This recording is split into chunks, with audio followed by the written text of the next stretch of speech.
Hey, good evening, everybody. It's Monday, February 25th. This is the Stunthangar Control Lines Hangout. So, welcome. And hey, good evening, everybody. I got an echo. That's my newest glitch. Please stand by. Control Lines Hangout. And there we go. It won't give me the keys to cut that video off until after the show starts. And so, until YouTube fixes that glitch that apparently is going to happen every time I start a show. But no matter, that's a demonstration of what happens if you decide to join live and click in with your mic and camera while you've got your YouTube video playing in the background. It feeds back into a feedback loop, and we get your echo. And so, anyway, got it all straightened out. Bob Bishop's in. Hey, Bob, good evening. Hope you can hang with us tonight. Sometimes Bob has to rush out, do some work, rush back in, and hang out with us. He's over on the YouTube side where you can hang out. If you go to the Stunt Hanger Control Line YouTube, or the Stunt Hanger, two words, Stunt Hanger YouTube channel, and watch this on the YouTube video, which has the chat box like Bob's using to type in text and ask us questions, answer questions, or just toss out your opinions, whatever you want to do. And Bob says he's only here for a few tonight. Got to go early. Got to get up early. Yeah, actually, Bob, so do I, because I got to go pick my car up in the morning. More on that in a minute. But anyway, we're here now, and I'll hang with you until at least midnight. Oh, it looks like Charles Carter's already coming in with us. I didn't even see you there, Charles. Sorry for making you wait. And click him in. Hey, good evening, Charles. How are you? Hey, doing well. How are you doing? Well, today's not been a great day. I was sick. I had what I call the green death today, but I seem to be about over it now.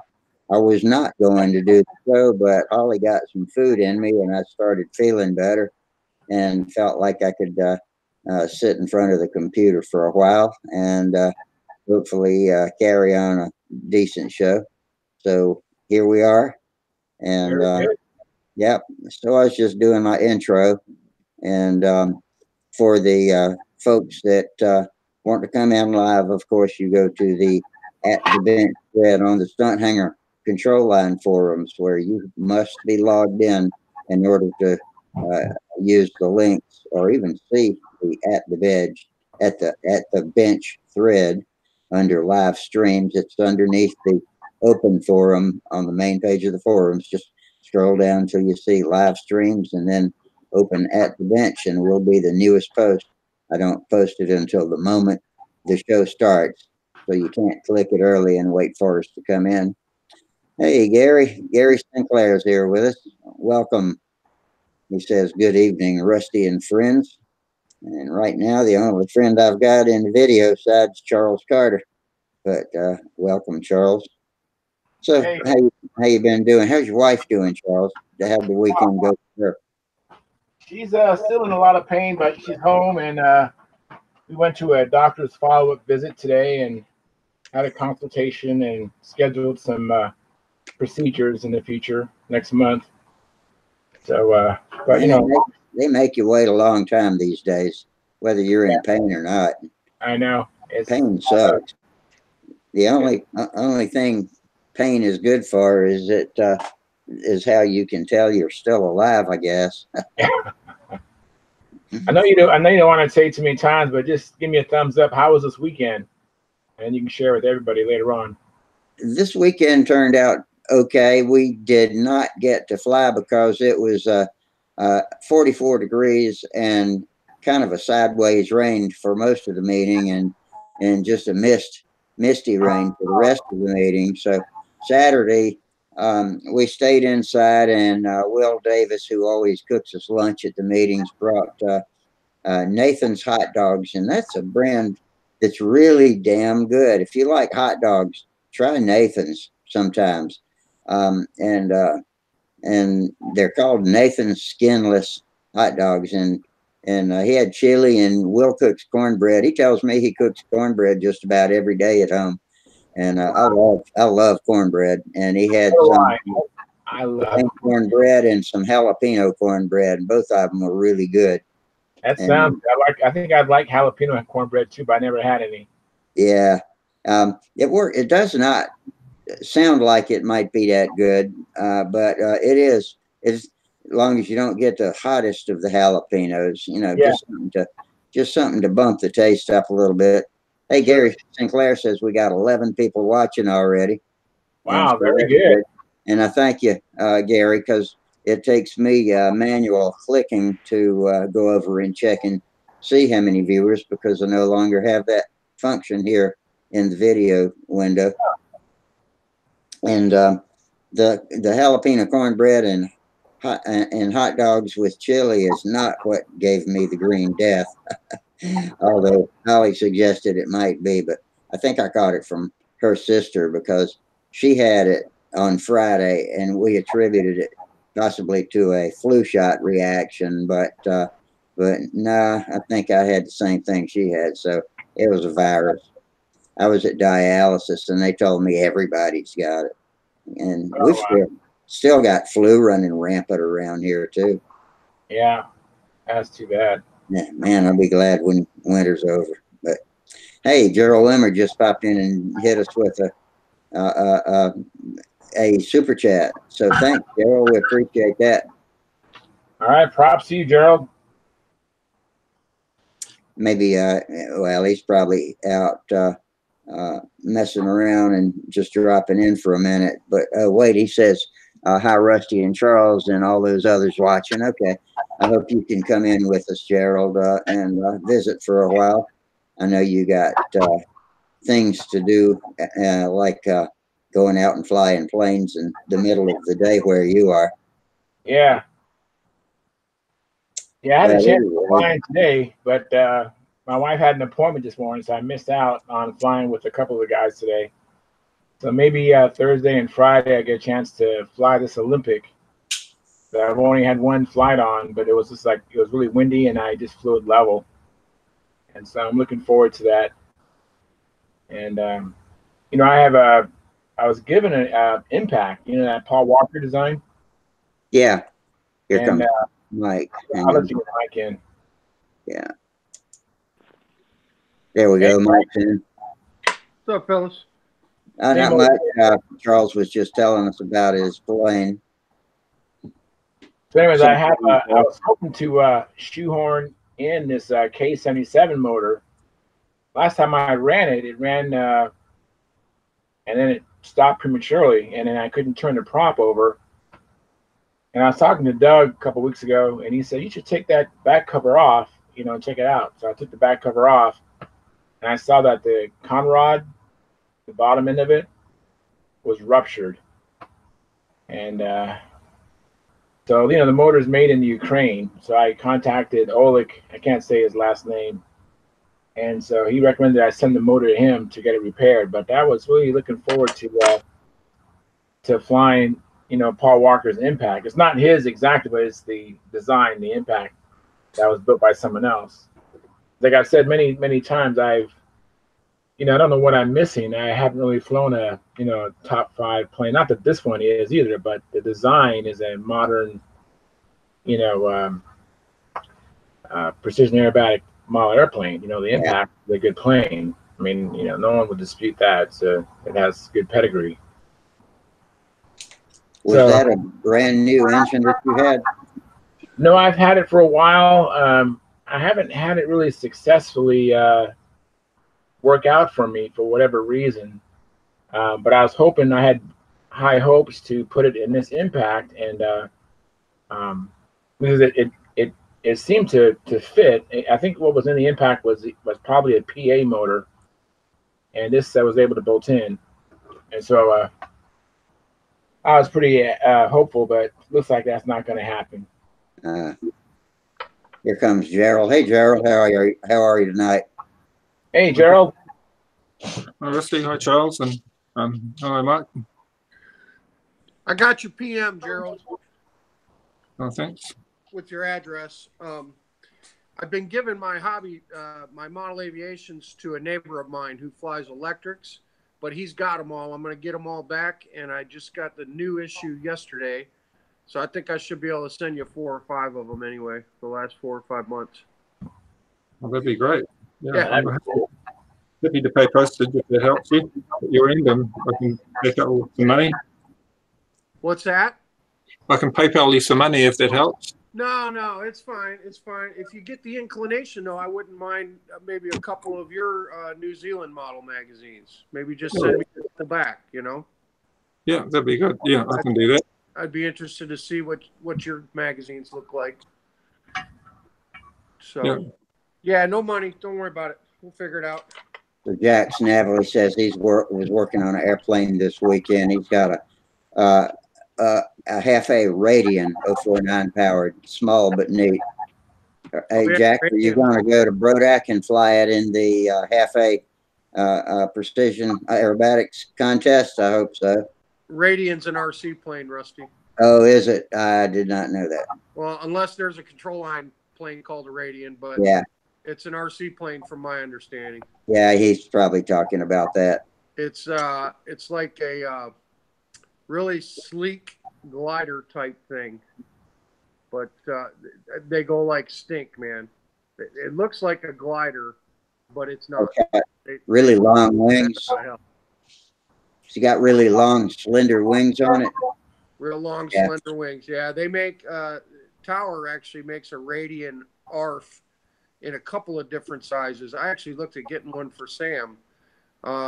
They make one that's like a half A size, and then there's like a 25 size one, and I think the damn thing will go 150 miles an hour, man. Wow. The 25 sized one. Yeah. Yeah. Put it in a dive and get it going. They go like stink. There's an aeromodeling Radian too. That's a little 1.5 cc or 09 stunter. Well, that's what I'm saying. My familiarity with the Radian is that it's an RC plane because it's pretty popular right now. So I'm making an assumption here that that's what Jack built. I have not seen a control line plane called the Radian. Yeah, it probably is. RC. He says it's a Brodak, and so I was looking through Brodak's catalog the other night, making up a shopping list to give to Bob Z before he drives up there. Looking at those planes. He says it is a Brodak plane. Yeah, so it is he does. Yeah. Oh no, he doesn't say control line. Okay. He didn't say. So it's probably RC. Okay. But Brodak sells RC planes, don't they? I don't know. I don't know either. He says this is a control line plane, built up fuselage, coupled flaps. Oh, okay. Oh yeah, okay. Well, now I want to see a picture of it. Hey, okay, Jack, send email one of us a picture or PM one of us a picture. You can send it to me if you want. Rockin' Rusty.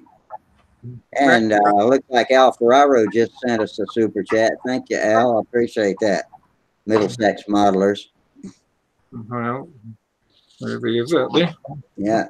Well, I did get up to the meeting. I think before everybody came in, I was telling Charles, got up to the meeting this weekend at Watts, and it was 44 degrees was the high that day.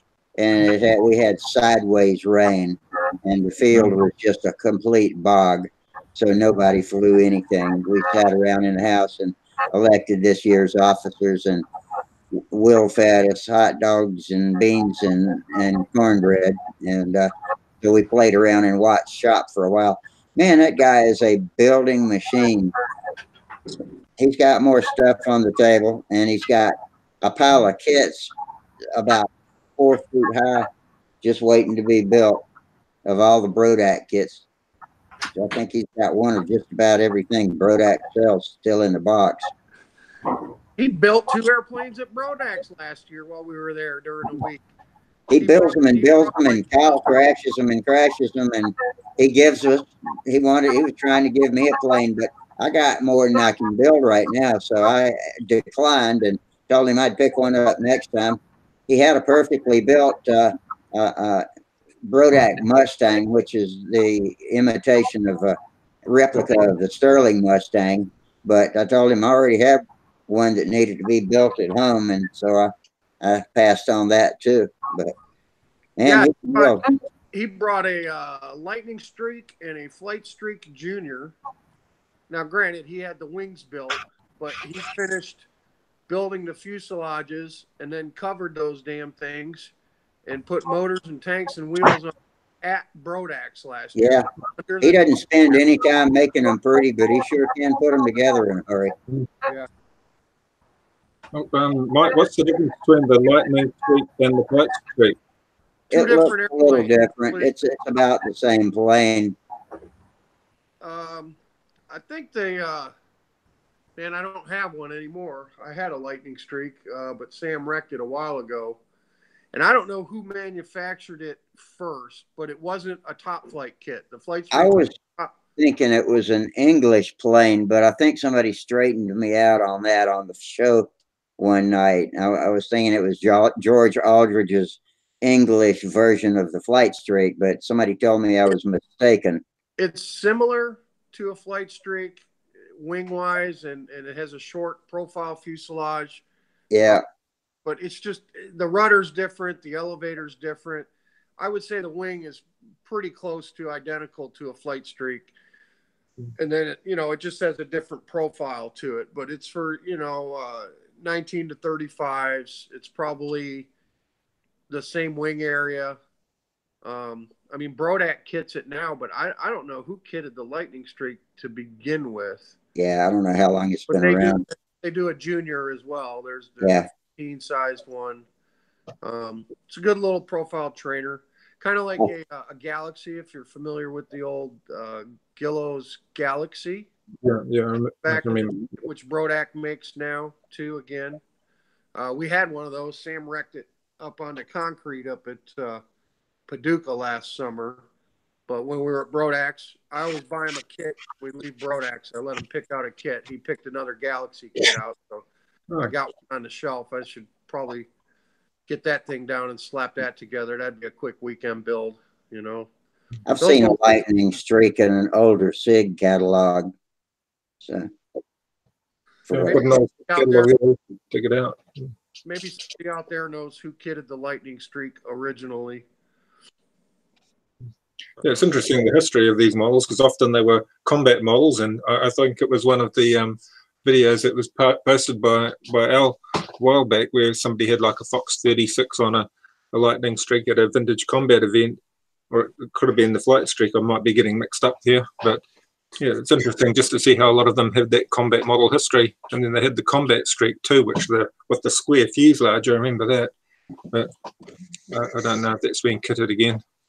Sam's got that kit. We have a laser cut Super Combat Streak cut by Walter. Sam picked it out at the Nats 2 years ago. I think he got that kit. That's another one we need to get thrown together. I've seen a lot of guys put wheels on them and fly them in stunt. Yeah, they look neat. Yeah, there's some neat history there with all the different variations and all different sizes. But, yeah, it's a way of it's an excuse for buying more motors. Just try making all these different versions. But yeah, they're nice, simple models, and for my boys as well, that sort of models works well because it's they can see it better than a combat model, so it's good for flying stunt with as well. Their ring motors have been great.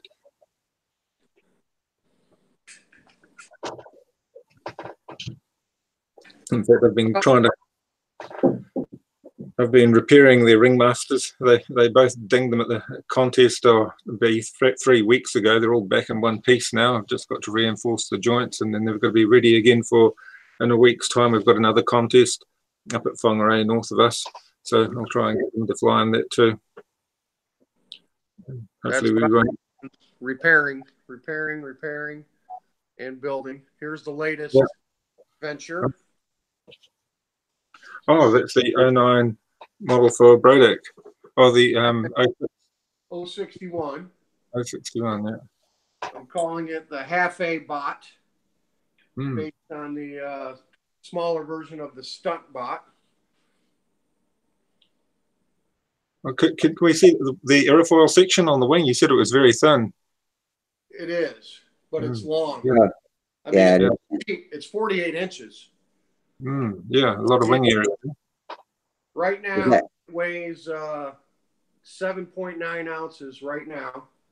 And I've just got to cover it and dope the fuse and put some landing gear on it. And then, of course, it'll be run on a bladder. That's a bladder compartment there. I don't really have the dimensions, like the length of the fuse or anything like that. I forget. I just did the looks about right thing. But it's still a little tail heavy with the engine on it. But once I put the gear on, everything should balance out just fine. You're just going to put those bent aluminum struts on it for the gear? It's going to depend on what I find at the RC swap meet in 2 weeks. Yeah. I know there'll be lots of profile gear in guys' junk boxes there, so I'm sure I'll be able to find a pair off an electric profile plane or something small enough to fit on here. And then I've got I set up the engine mount. I don't know if you can see that, but there's a nose block in there, okay, to accept the Norville mounts. Yeah.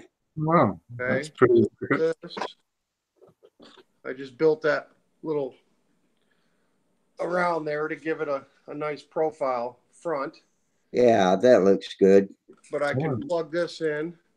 So this is just a regular Norville 061 set up for a bladder, which is pretty strong. It's pretty strong. But if this isn't enough power, then I'm going to go to the AME, which this is a screamer. This thing puts the other Norville to shame. This is a real honker.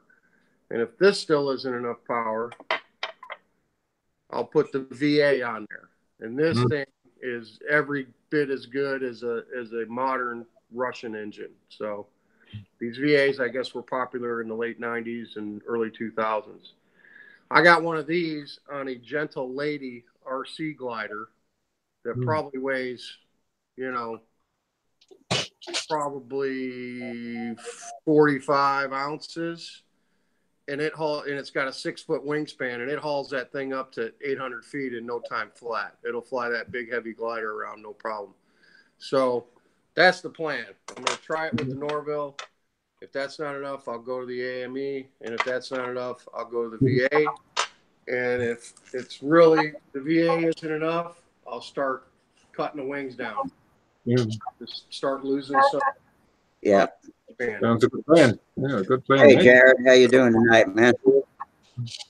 But this is my secret weapon for Brodax Half A so far. That's good. We'll see. Jared Hayes, how are you tonight?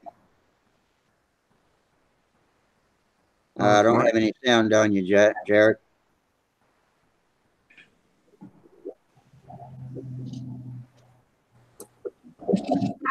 Anything there? Yep. Yeah, it sounds like you got it. Yeah. Yeah, I'm doing all right. How about you guys? We're okay. Just another Monday night. Yeah. Looks like we got a pretty good crowd watching us over from the YouTube side, too. Oh, Did you watch Mike run his pulse jet the other night? I saw you'd posted in his thread on Stunthangar. I missed it. Oh. I saw it on the reruns. It was very, very impressive. Yeah, it's in the reruns. Brighter and brighter, and looked like it was going to melt. But yeah, it was incredible to watch. Yeah, it was my crappy pipe. That was the worst pipe that I own. It'd been split and welded a couple times, so that's the one I run on the bench if I need to. Yeah, the internet didn't do justice to the sound, but it was pretty spectacular to watch that thing just turn cherry red and then white hot. That was awesome. Yeah, I watched the rerun. It was definitely, the sound was not represented properly. It was noisy as hell in here. Yeah, I'll have to watch that. It's a beautiful F4 Phantom behind Jared there. Oh, yeah. That's the RC jet. Wow, that looks impressive. Yeah, it looks like a very detailed model. Yeah, it's electric ducted fan. It's I think it's a single 90 millimeter fan in it.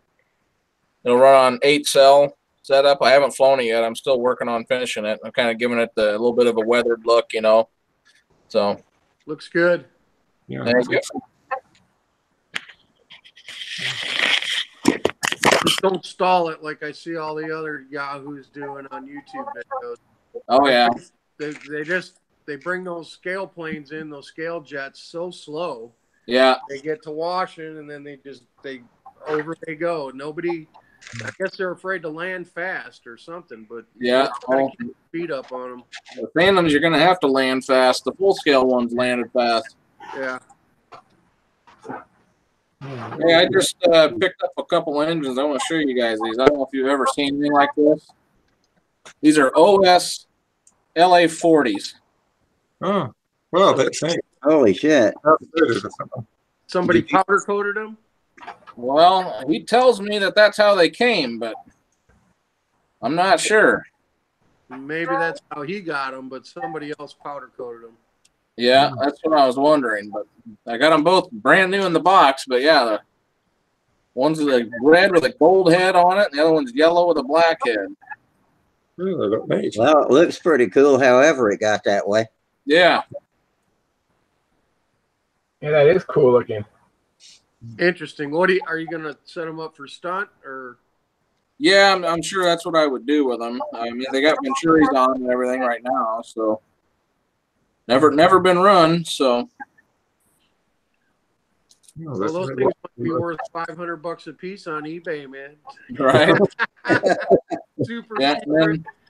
and then just the regular OS 35. I picked up one of those too, also brand new. So good matter.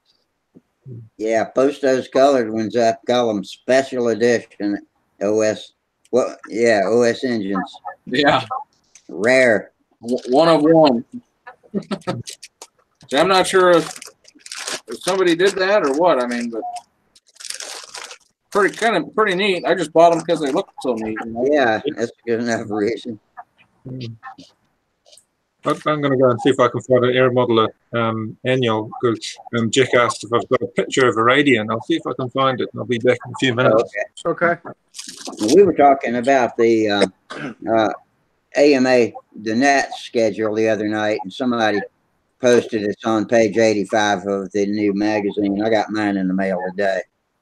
And see, Gary Sinclair said it's on the schedule. NAT schedule's on page 85.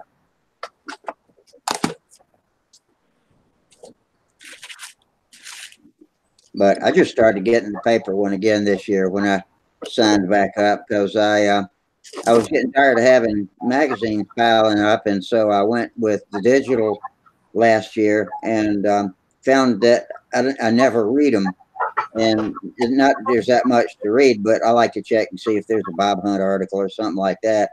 Plus, I use them as coasters on my table next to the computer here, so I decided to get the new paper coaster style AMA magazines now. Use them to soak up coffee rings. Yeah, I went through mine in about 4 minutes when it showed up yesterday. That's about how long I had it. The longest I've spent looking at anything was the advertisement on the back cover of all the little foam fighter jets, the little flying beer coolers. Okay, here comes Jared with an airplane. That little that OS 35 I just showed you, I'm gonna put on this thing. It's I think what they used to call a Texas Go Devil, but it's profiled to look like kind of like a GB kind of looking like thing.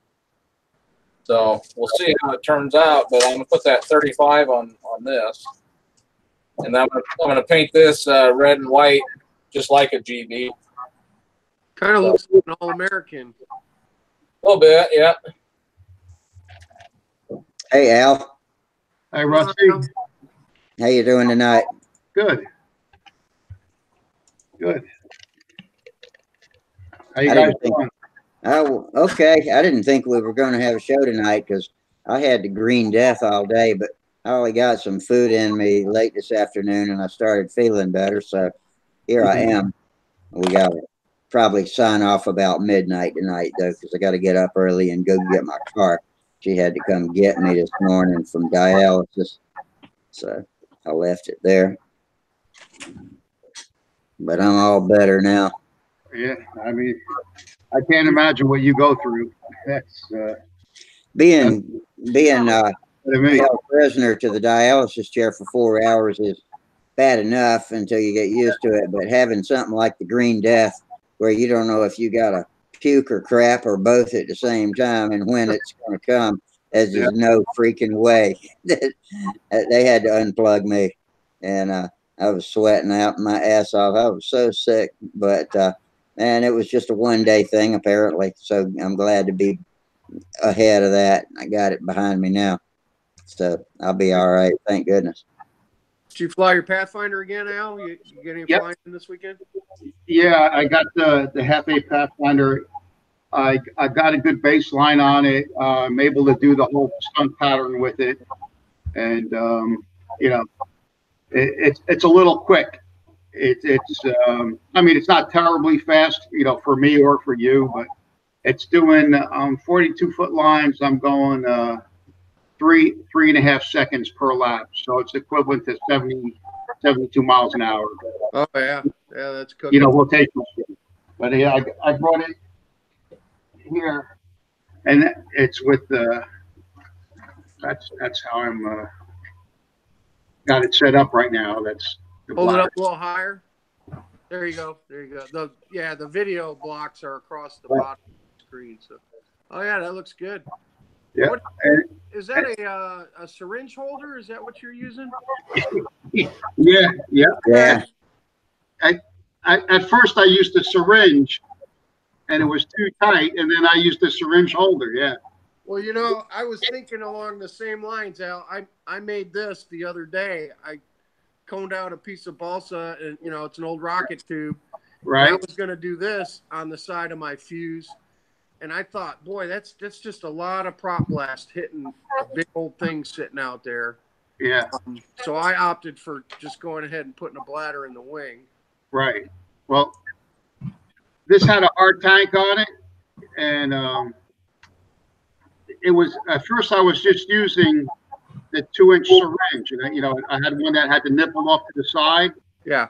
And I had that strapped on there, and it seemed like I was getting false pressure. The engine was, you know, running from rich to lean. Right. It drove me crazy. So then I used the holder for the 2-inch, the 2-ounce syringe, and had the same problem again. It was driving me crazy. So then I kept on flying it. Then I tried a different fuel, and all of a sudden, the engine got real tight at the top. Like there's not that much runtime on this Norvell. And it got like the pinch got really, really bad, like it was brand new again. You know how the Norvells are when they're new? It was like it was brand new again. And this was after maybe like 10 flights on the thing. So I took the head off it. I put some liquid compound that I have, or ultra fine compound. It's the new stuff. It's not the old gritty stuff. And I took the head off and I put it in the cylinder. And well, first I warmed up the cylinder to find out, to make sure that was the problem. I took the back plate off and I lapped it in. I lapped the engine in. I put a starter in on it and I lapped it in. And that made the engine perfect. And then I went to fly it after that. Now the engine runs like a dream. It needles perfect. Before it used to, like I would set the needle to like just off peak RPM, and then it would start to sag, and then I would have to open it up, and then engine would cool off and start running good, and then all of a sudden it would flood out from too much fuel because the engine was overheating. Okay. But now the last few times it was, you know, running really, really good. But like I said, my lap times on 42-foot lines are 3.5 seconds per lap. You know, so it's quick. So I have 52-foot lines I'm going to try it on. I have plenty of pull. The only problem I had, I was using the little half-A line clips on my handle.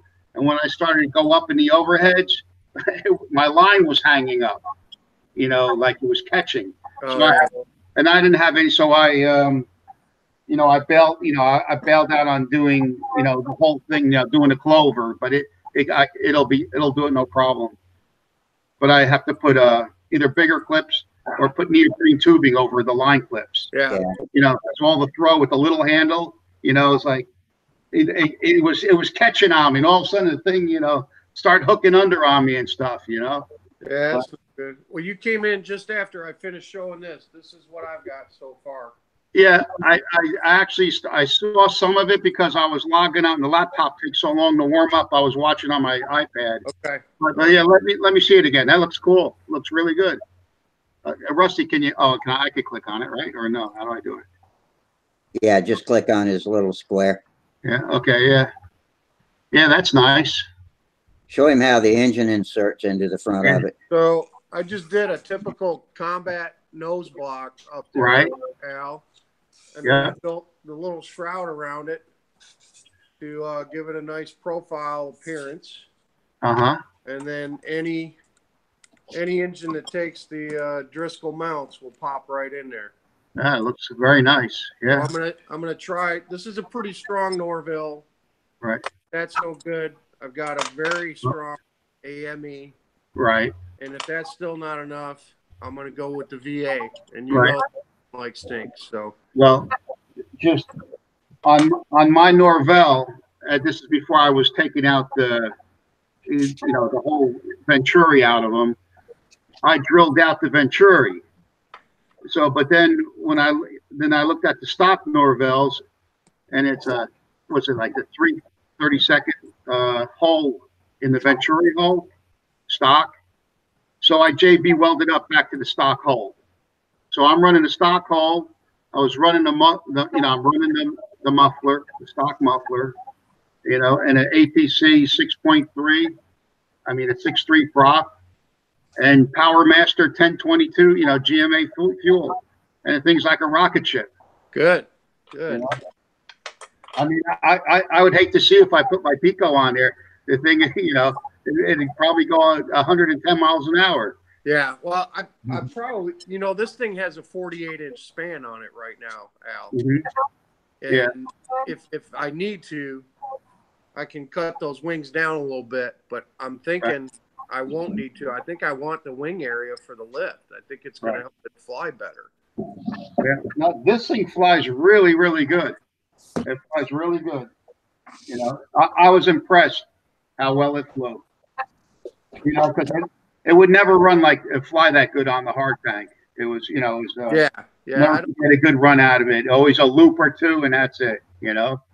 I think we're going to see a lot of guys running bladders at Brodax on half A. But We hadn't blabbed about it so much on here. They probably would have all shown up with tanks, and you would have had an edge on them. But now everybody knows about it. Well, let me tell you something. Running a bladder on a half A is no picnic. It's you got to have experience to run the bladder. Well, the right bladder material, the false pressure, the setup. There's a lot more to it than the needle. Yeah, you got to right. You can't just take a Norville and put a bladder on it. You got to and then not only have it all set up right and get it up and running in the allotted time. Guys, if you let go of the bladder, if you can't handle the bladder right, you flood the engine, and then if the guys are putting a starter on it, they're gonna bend the connecting rod. You got to learn the drill, and you're not going to learn the drill in a couple sessions. That's I think the combat guys got a leg up there, Al. Right? Sure. Yeah. So it's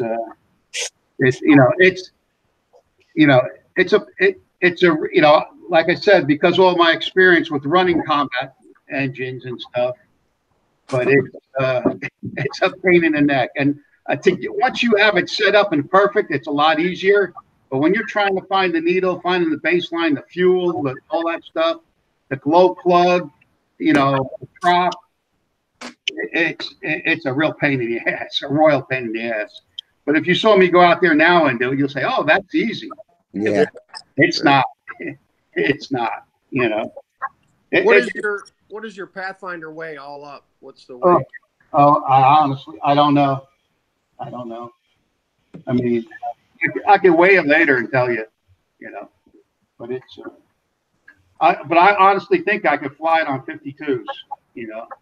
Yeah, if you're flying 3.5-second laps, I mean, you could at least stretch it out to like 46 or something, you know, go 4 second laps would be ideal. Well, you could probably go down to a 6.2 instead of a 6.3 prop too. I have that. I'm going to try that. I'm going to try. That's what I use on my half A's with the Norvels. Oh, really? The 6.2 pulls it? I just bought. I want to fly on short lines. It is because if I fly across the street at the church, I don't have room for any more than 40-foot lines, and so I put a 6.2 on it, and it's still quick. Yeah. Okay. Well, I mean, I didn't get to that part yet because, like I said, I was trying it Sunday. I mean, Saturday. I tried it Saturday, and my lines were hanging up. And I'm doing another project for a friend. I'm trying to get a Fox 35 stunt to run on a Ringmaster, and that drove me crazy. And I spent all my time on that. And then I went back and I thought I rebuilt the engine. I thought I had it licked, and went back out Sunday again. And I mean, this Fox 35 kicked my. I mean, you know, I still didn't recover from it. But I tore the engine down again, and there's something wrong with the case of that engine. I put a different case on it.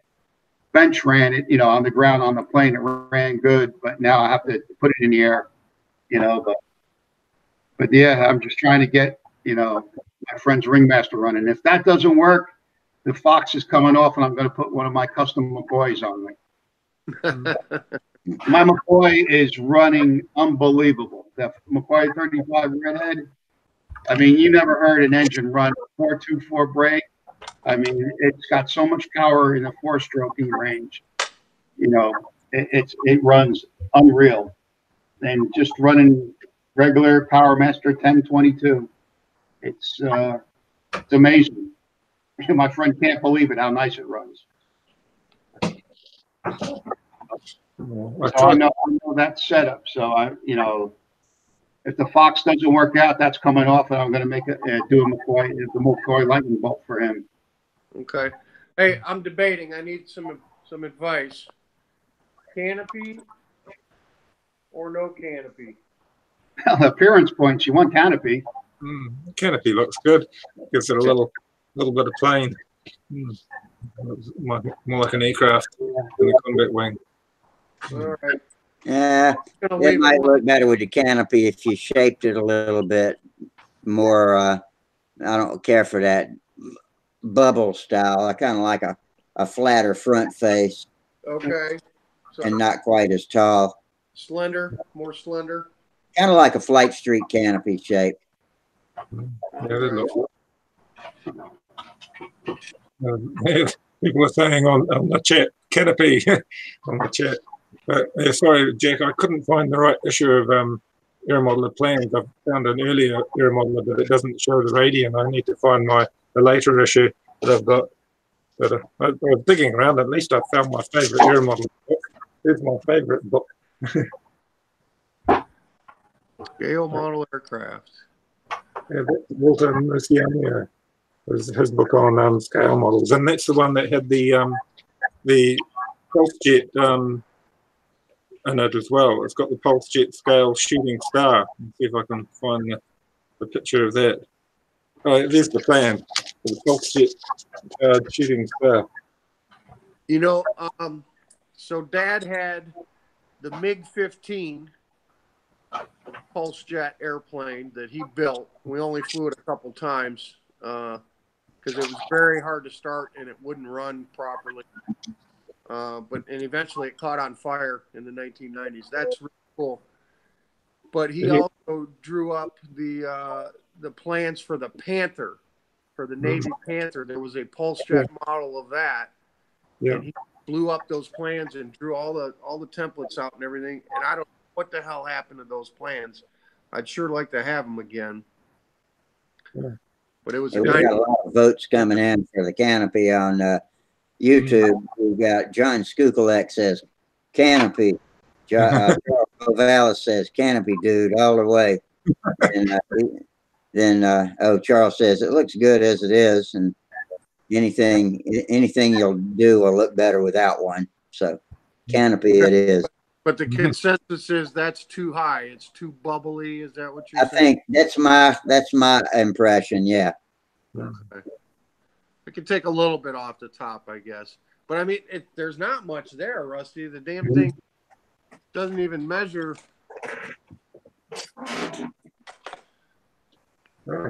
I mean, it's just 1.25 inches high. It looks bigger than that on screen. Yeah, maybe. It's 1.25 inches at the highest point.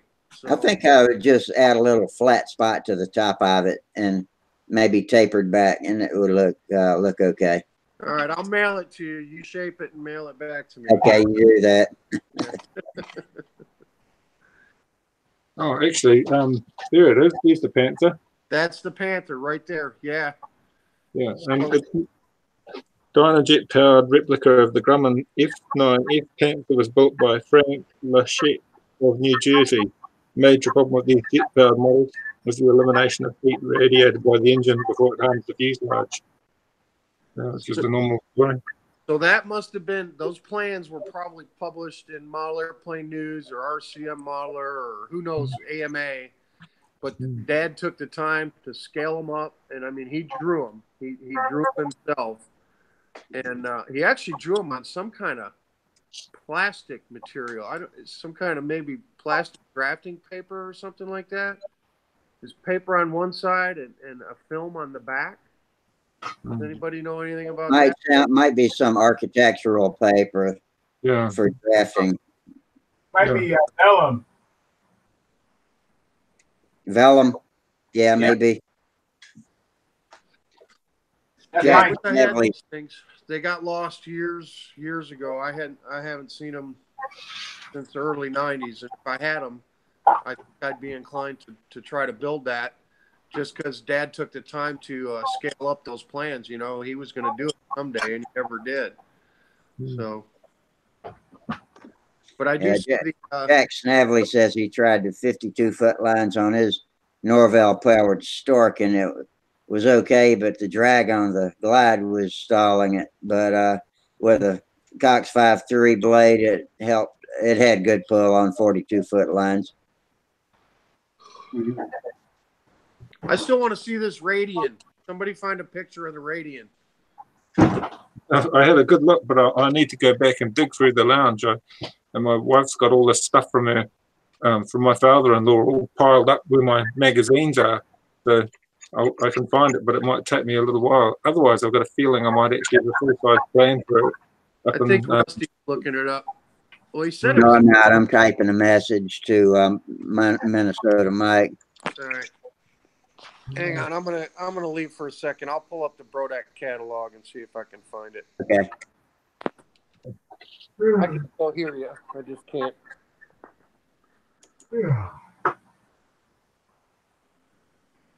Actually, I've got a Brodak catalog somewhere too.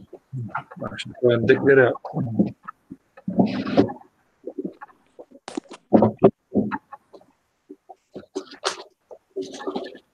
Just trying to find things if you're not looking for it, it'll turn up, it'll be in the way, but trying to find it when you want it.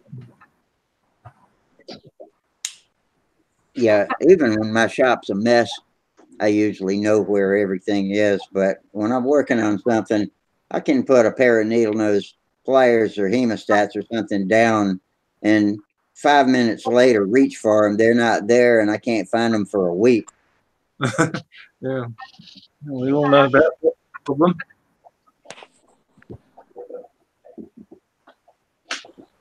Yeah, I know. Like certain tools, I force myself to put them back in the same spot. You know, all the time, so I know to go there first. You know, I had to form that habit when I worked in customers' offices on copy machines, and I had to stop every half hour and repack my toolbox, put everything where it belonged, and then that habit has carried over. So I'm pretty good about that, but still sometimes I just have a complete brain fart and carry something across the room, and don't remember setting it down over there, and then it's gone for. How about when you go over there to look for it and it's not there, and you go around the whole place looking for your tool, and then you come back and it's there? Yeah. I'm damn sure I know where it's not the whole time. Right. It's like your eyes just like don't see it, you know. That, I don't know how many times that happened to me. I was happy to be able to get back out to the shop a little bit late last week, but then the weather got cold again. And when I was playing in Watt's shop on Saturday, I had to go back into the house because it was just making my bones ache. Well, I've been getting out almost every weekend this winter, as long as the winds are, if the winds are like 8 miles an hour or slower, I'm going, we're going out to do test flying. Yeah. I've been able to see muscles building back up in my upper legs where they've just withered away for the past year or so. So we had Doug coming in. Oh, there he is. Doug's coming in. Hang on just a second. But yeah, I'm starting to get built back up. That makes me happy. Hey, Doug. Hey, guys. Pretty good. Well, you disappeared on us the other night, and I didn't remember hearing you say goodbye. Did you just lose the signal? I'm having trouble with the phone again. Yeah, I figured there was a couple. It wasn't just you. It was a couple of other guys that just disappeared without notice. So, did you have a good weekend? Yeah, hung in there. It was cold, windy, nasty. Yeah, sounds like us. Nothing to do. Nothing to do. I enjoyed getting up to Watts House and visiting with all my friends, but nobody could fly. It was just too soggy out there. I heard Charles say something happened to his engine.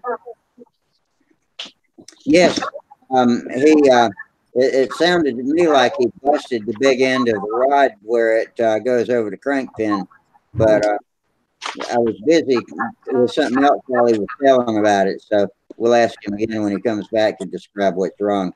But yeah, it just gave out. And what's engine was that? I'm trying to remember now, and I can't tell you right offhand. Somebody's got some background television or something going on. Everybody do a radio television check. Make sure you don't have anything making noise in the background. It could be just YouTube chatter. I think we get. I don't know how this works, so it's okay. I don't care. I think we get co-channeling sometimes from other video hangout shows. Huh. Hey, Gerald. Hi, Doug. Hey, Doug, I can see your shirt. It says, if you build it, they will not. But what does it say under not? Come. They will not come. Okay, that's what I figured. I thought it might say fly it. Yeah. Nope. They will not come. Now we can see it. Now we can see it. Yeah. Always interesting to see what kind of t-shirt Doug's going to show up with. I liked the one the other night. It said fancy shirt across the chest. Yeah, that was good. So I've had that one for a long time. The Radiant is an Ernie Webster design for 049s or 0.5 to 7.5 diesel, that's what it said. It's a full fuselage, 22-inch wingspan. I remember seeing the kit on eBay. I didn't see that Brodak had it on their website. I had to Google it, but I found it on eBay. The Radiant. So it's an English design. Yeah. Yeah, I found my other aeromodeling, but it didn't have it in it. It was my other. I needed to go online as well. Sometimes the Max has a picture of it on eBay. A British Radiant, a Keelcraft Radiant.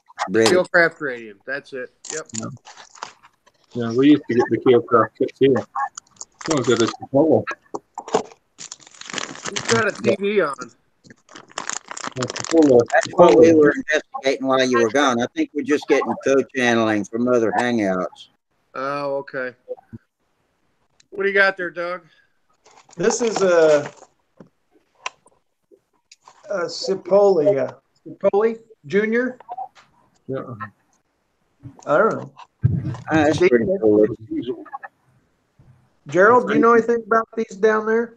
No, I had one of them, but my one had a lousy fit. I'm gonna go out and wait for you. I couldn't hear. Okay.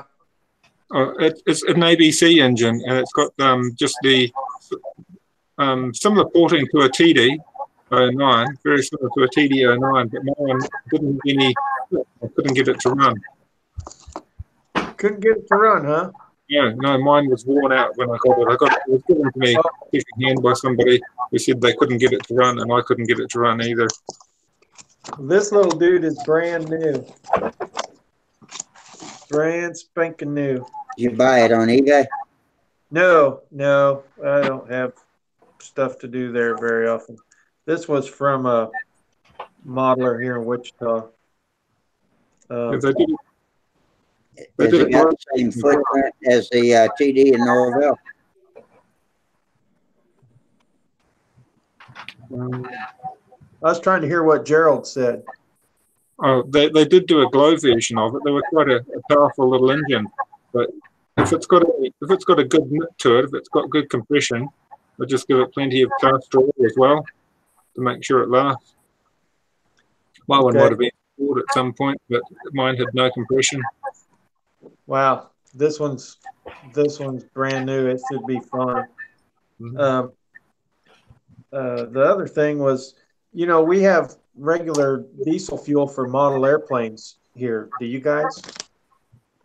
Some of the shops sell it, but I make up my own. I use basically 35% ether, 25% castor oil, and the rest zero, and then add on 2% DIY, diesel ignition improver. Yeah, I couldn't understand most of what that was except the ether. And I've never been out chemical shopping, so I don't know how readily available that stuff is. Ether's damn near impossible to get. My dad kept it in the 70s because Dad ran diesels just for farting around, and he always had a can of ether, kept it in a refrigerator, but I don't think you can just go buy that in the States anymore. Charles Bovalis says a guy named Eric Clutton searched for Dr. Diesel, still sells diesel fuel. Yeah, he lives about an hour away from me. Dr. Diesel lives in Tullahoma. Yeah. If we've got anybody that flies competition team racing people, they always have a source of ether. But otherwise, you can make up your own diesel fuel using the John Deere starting fluid. Yeah, I was going to ask about that. Yeah, it does work, but it's just the random percentages that you're going to get. It's very hard to control it. So basically, what you want is medical grade ether. Yeah. Mike, it weighs in at 12.5 ounces. Oh, that's good. Yeah. That's real good. Minnesota Mike, our local racer, says John Deere ether is the best. Yeah. You get other starting fluids, but they're too low. The ether content too low, but the John Deere, I think, should be like 50% ether. We've got a John Deere dealership right here. It's kind of a big concern here, farm country. Yeah. So it should, maybe I can get that there if the hobby shop diesel doesn't work. You know? Sometimes it goes stale really, really quick. If you leave your can open for any measure of time, it can lose its ether very fast. You mean the lid off of it, or and keep it sealed and only open it when you absolutely have to, because you lose your ether very quickly. And you get all sorts of problems. That was David Fountain, or otherwise known as TD Bandit, that just texted me. He called the other day, and we talked while I was on my way back from Watt's house, and he was going to try to come on the show tonight. And so his laptop crapped out, so he's not going to get on tonight. But David told me that late last summer or in this fall, he had two tornadoes come.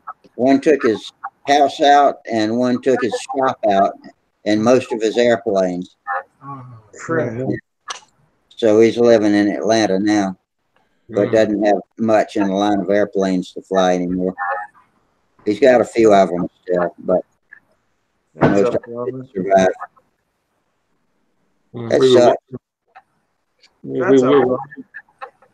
no good. But we were watching This Old House, and they had an article on building tornado shelters made out of like concrete that was like 8 inches thick with steel reinforcing. And you need something like that to put your models in, I suppose, but it costs a fortune. Yeah. Here we just got to go underground. You know, it's flat, just comes right over the top of us. Yeah, you live out in tornado country, don't you, Doug? Yep. Yep.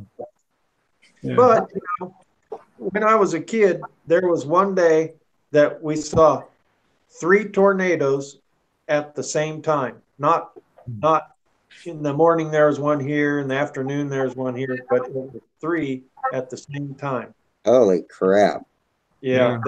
That was a trip. But I've never had any tornado damage in my life. There was some pretty close within several miles. But a year or so ago, Ron Cribbs in Oklahoma, his area had tornadoes, and it totally flattened the neighborhood right near his house and left his property untouched. Yep, that was that Moore tornado. We had one touchdown a mile and a half from us last summer. It was pretty close, and it only went like 3/4 of a mile on the ground, but it was a mile and a half from the house. It was pretty damn close. Have you guys heard of the Greensburg tornado? Greensburg. No. Man, that dude was, I think they were saying it was 1/2 or 3/4 of a mile wide, and it completely leveled a town with a population of, I don't know, it was 15,000 people. There was nothing left. Google Greensburg, Kansas, if you ever are curious. And they did an amazing recovery and resurrection of that town. Downtown Nashville had one, 1998. It hit downtown Nashville in 98 and went right across the James Robertson Bridge into East Nashville and did tons of damage in East Nashville, that's like the opposite side of the river from where the Titan Stadium is, where the NFL team plays. Yeah. And that's actually the neighborhood that my wife and I first bought a house in 2003. And part of the reason was because of the tornado and the recovery went on over there. So that old neighborhood goes back to the turn of the century, to like the 1890s, 1900. A lot of nice big 2,000 square foot wooden houses, you know, with high ceilings, like I don't know if you'd call them Victorian houses. I'm not exactly sure what you call them. But the neighborhood was pretty sketchy over there. A lot of drugs, a lot of crime, just not a desirable place to live. Well, the tornado came through in 98. It displaced a lot of people, and people started coming in and buying these old houses and fixing them up. And that's where we ended up buying. And now that is like the hottest real estate market in Middle Tennessee. Cleaned up that neighborhood pretty good, didn't it? It's gentrified. There's coffee shops, yogurt shop. I mean, it's everything you think about urban city living. You know, it's a walking community, and any kind of shop, any kind of restaurant, any kind of bar, breweries. I mean, there's so much stuff over there now. It's insane. You know, Nashville's getting a lot of airtime on television lately, like on those shows where they have the house hunters and all the renos and all that kind of stuff. Yeah, it's pretty much picked clean now, but the hot time, if you could buy a house over there before 2006 or 2007, before the downturn, you could buy a house dirt cheap over there. I mean, a nice big old house, but they needed a lot of work. And that's what we did. And we stayed in it long enough. And once the neighborhood just started banging, you know, we sold and moved out, got out of there. And we did very well on our investment, not on purpose. It was an accident, really, that the neighborhood became what it did. And I'll be honest with you, if I tried to, I probably couldn't buy back into that neighborhood now. Yeah. I mean, when we bought our house, it was $79 a square foot. When we sold it $200 a square foot, and now it's $220 a square foot to buy in over there. Yeah. It's well, you still made a pretty good little profit on that, though. That sounds good. But all because of a tornado, though. It was absolutely the 98 tornado is what started the gentrification of East Nashville. That's what brought the money in and the people in. So strange, yeah. But I suppose things like that and it can renew an area. It could be an earthquake. I'm telling you, man, it's like out of a movie. I remember what it was like when we moved there in 03. You know, it was a cool neighborhood, but there weren't a lot of options for stuff. You bought a house there because it was close to downtown. You could get a cab to downtown for $5 or 15-minute walk to go across the bridge downtown. And then it became, like I said, a walking neighborhood. It's like something out of a movie. All the shops and just the amenities that are there now. It's crazy. How did you end up in Nashville? I met my wife at a skydiver's wedding in Michigan. I was at my buddy Chris's wedding in Michigan. He's a guy I used to work with at a drop zone up there. And at his wedding, I saw this little redhead across the room, and I asked Chris, I said, "Who's that girl? I don't know her." He said, "Oh, that's my cousin Lisa. She lives in Tennessee." And I met her, and, you know, a year later, I was living in Nashville. Pretty cool. And now tornadoes around here generally wipe out the mobile homes, trailer parks. Yeah. The tornado can't get to the down part of the city. They stay on the outskirts, and they take away the mobile homes. All right, Rusty, shaved her down a little bit. Is that better, or still too bald? Yeah, I think you should put a sharper corner right at about where you had your index finger when you open it up. You want a corner on it? Hang on, let me. You want it to look more like a flight streak canopy. That's right. Make it look like a flight streak canopy. Blunt edge at the front, so sort of. Okay, so one. Yeah, that's right. Yeah. All right. Doing this all for you, Rusty. It looks like the front end is, you flattened it out pretty good, but just knock a little of that curve, make just a less of a radius of that top curve.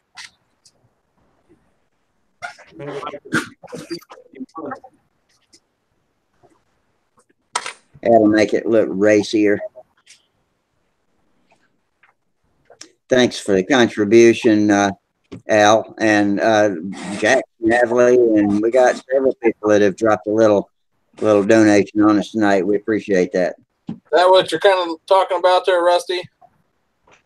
Hang on, let me click on you and see. Yes, that's exactly what I'm talking about.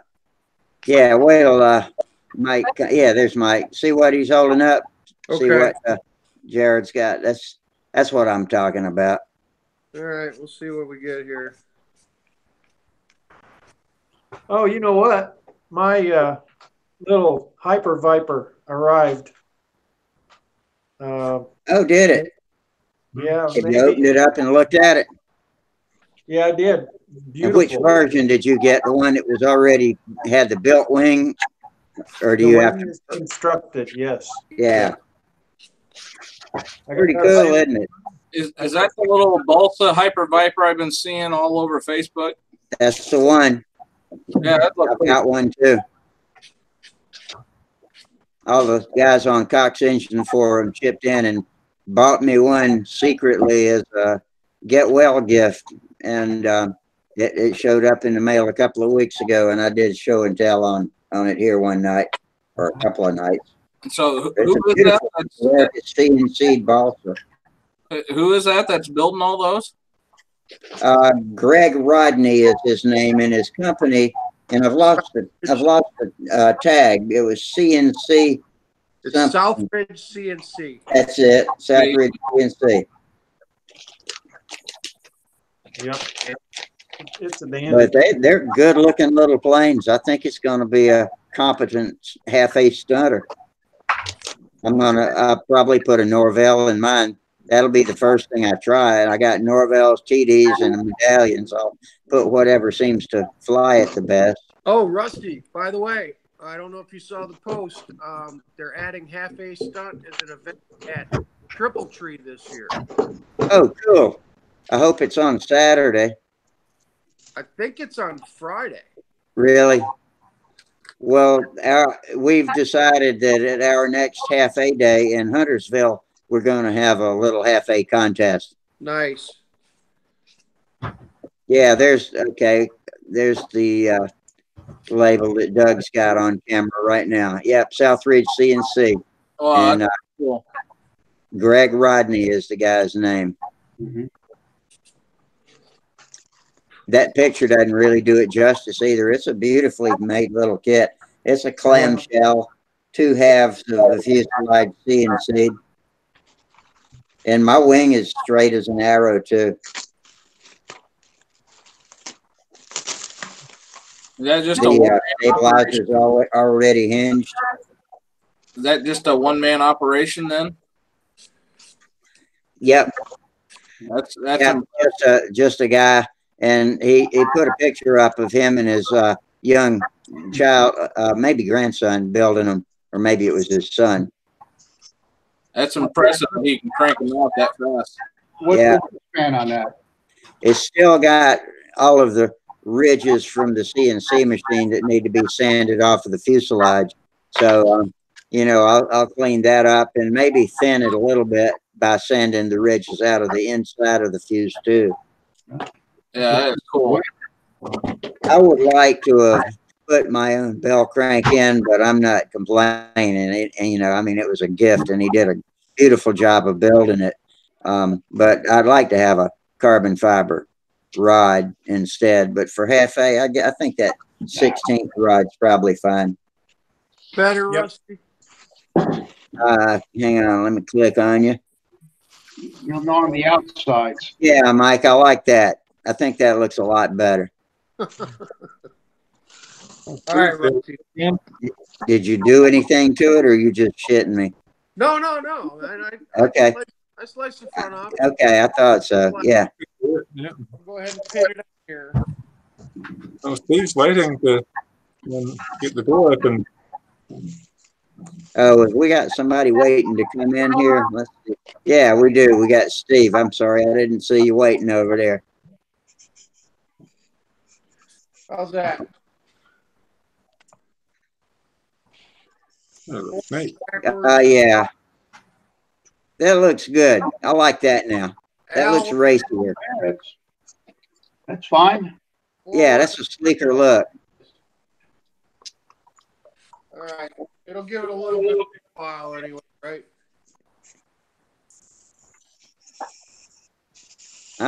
Steve, I promise you, I'm trying to click you in. Hang on. There we go. Now you're in. I had Mike holler. That's why it wouldn't work. That's super cool there, Doug. Yeah. That's nice. Beautiful wood. It's excellent balsa wood. This is super light, Yeah. and Molded. got it machined down to. Look, So that was look at the spar. that's Look at the spar on your wing and tell me what kind of wood you think that is. Wow. What? Look at the spar on your wing and tell me what kind of wood you think that is. I'm pretty sure that's basswood. Is it? Okay. I could tell it was harder than balsa. Yeah, there's one of them that's bass and one of them that's balsa, and that's fine. I think that's great, because that'll give it some rigidity. Yeah, enough to be strong, but still Well, flexible enough. maybe they're basswood. I don't know. So he carved that that clamshell then. That's carved out of like a with the CNC machine. That's right. Yeah. He carved it out of a block, and the cowl is the same way. Couple of pieces glued together because it's such a Right. I mean, that would be Yeah. Yeah. You got to look close, but the turtle deck and canopy are glued on.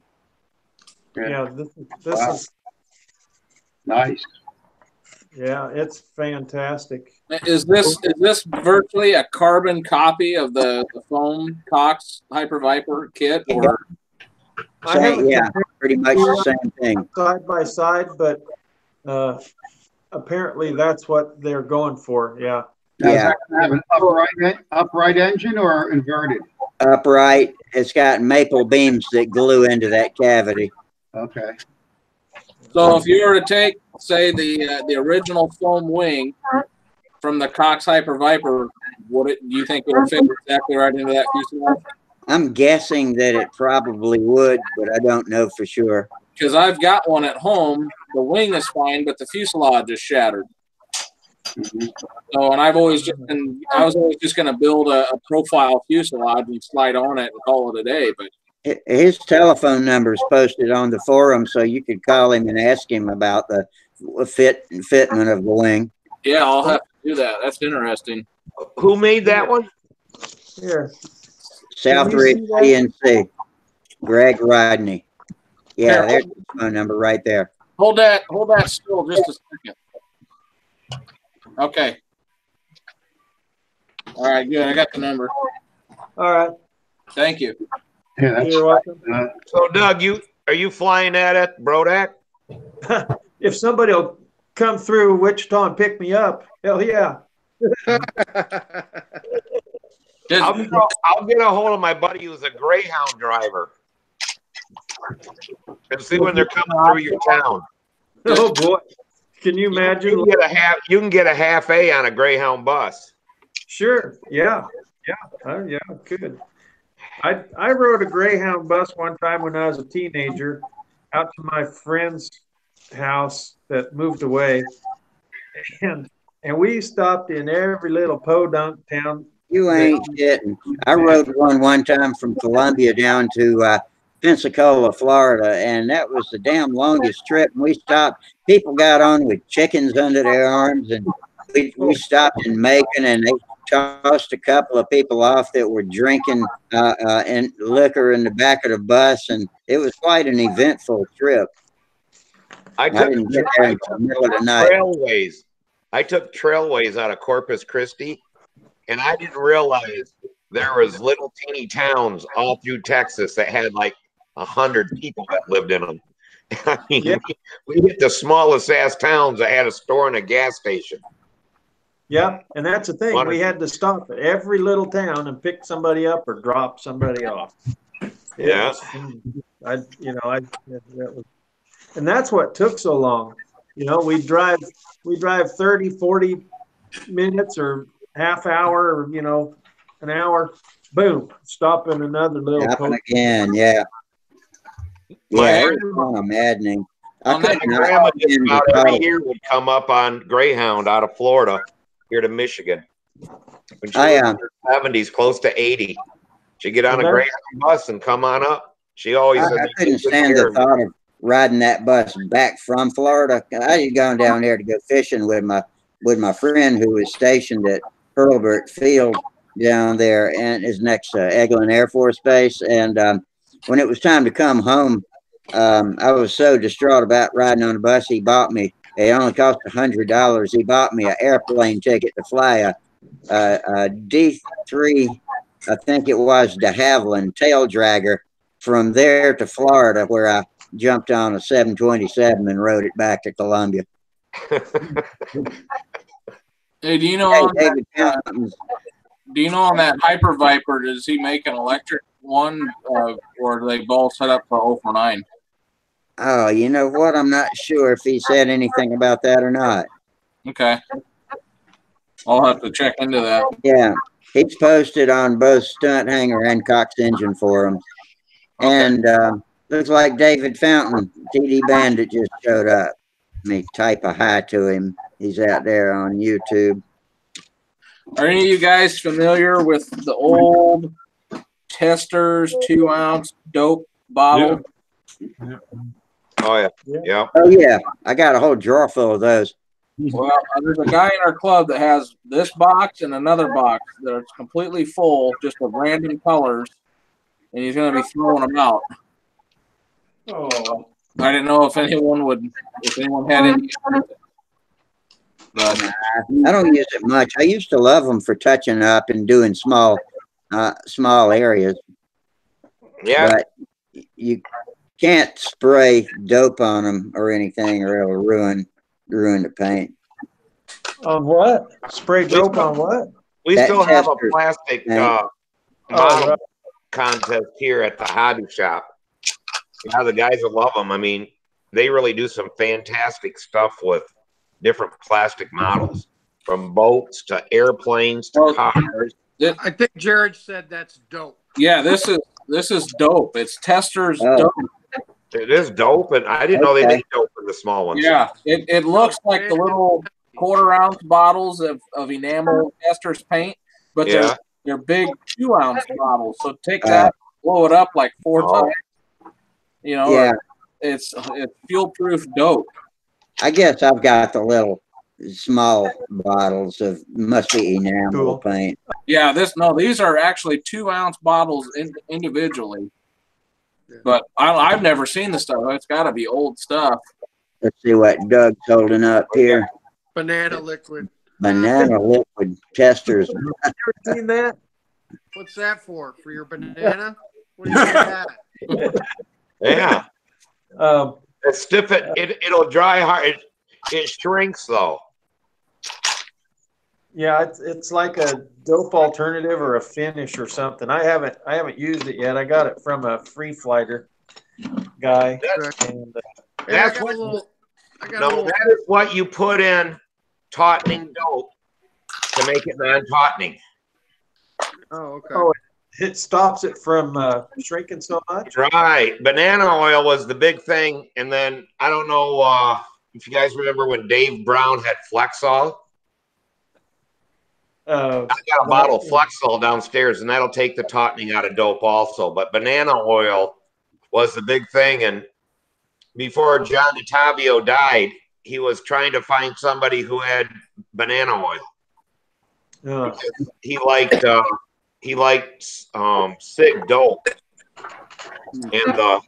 and he wanted the non-tautening for the. Yeah, I've got a horror story about tautening dope. I made a old timer Quaker, RC Quaker. Yeah.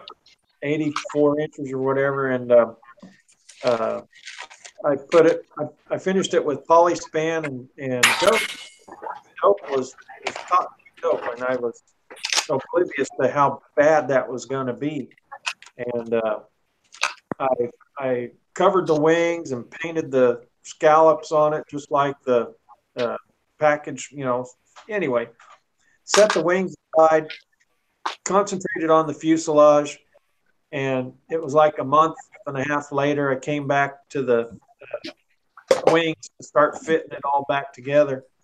And the stupid dope had shrunk that wing up and buckled the ribs and made the trailing edge up toward the spar.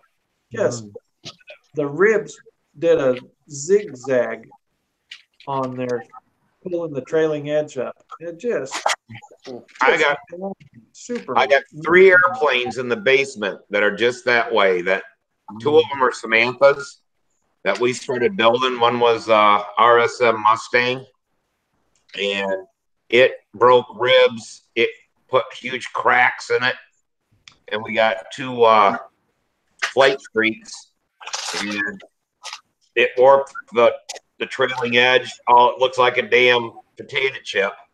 Yeah, mine went up. We were going to refinish them and never did.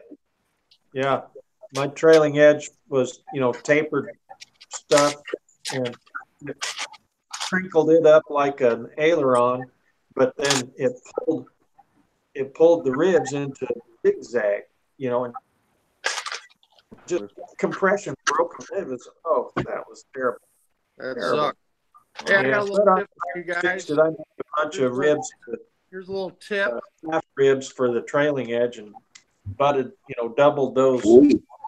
If your wife eats yogurt, ever buy this. These little yogurt cups, glass jars, they're great for mixing dope in. Then when you're just going to do a small batch, and you can just pitch them.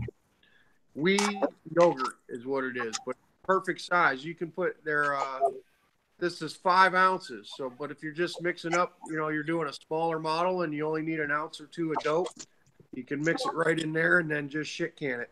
I've been looking for a suitable glass container for mixing dope forever that I could just throw away done with it. So yogurt cups, glass yogurt jars. That's I pretty guess you cool. could use baby food jars too, but Plastic It's glass. or plastic? it's glass. No lid though, huh? No, because it has a foil lid on it. But all I do, I just put a baggie over it with a rubber band. I mean, this dope, Okay. I've been using this dope for a month, and it's Oh, fine. okay.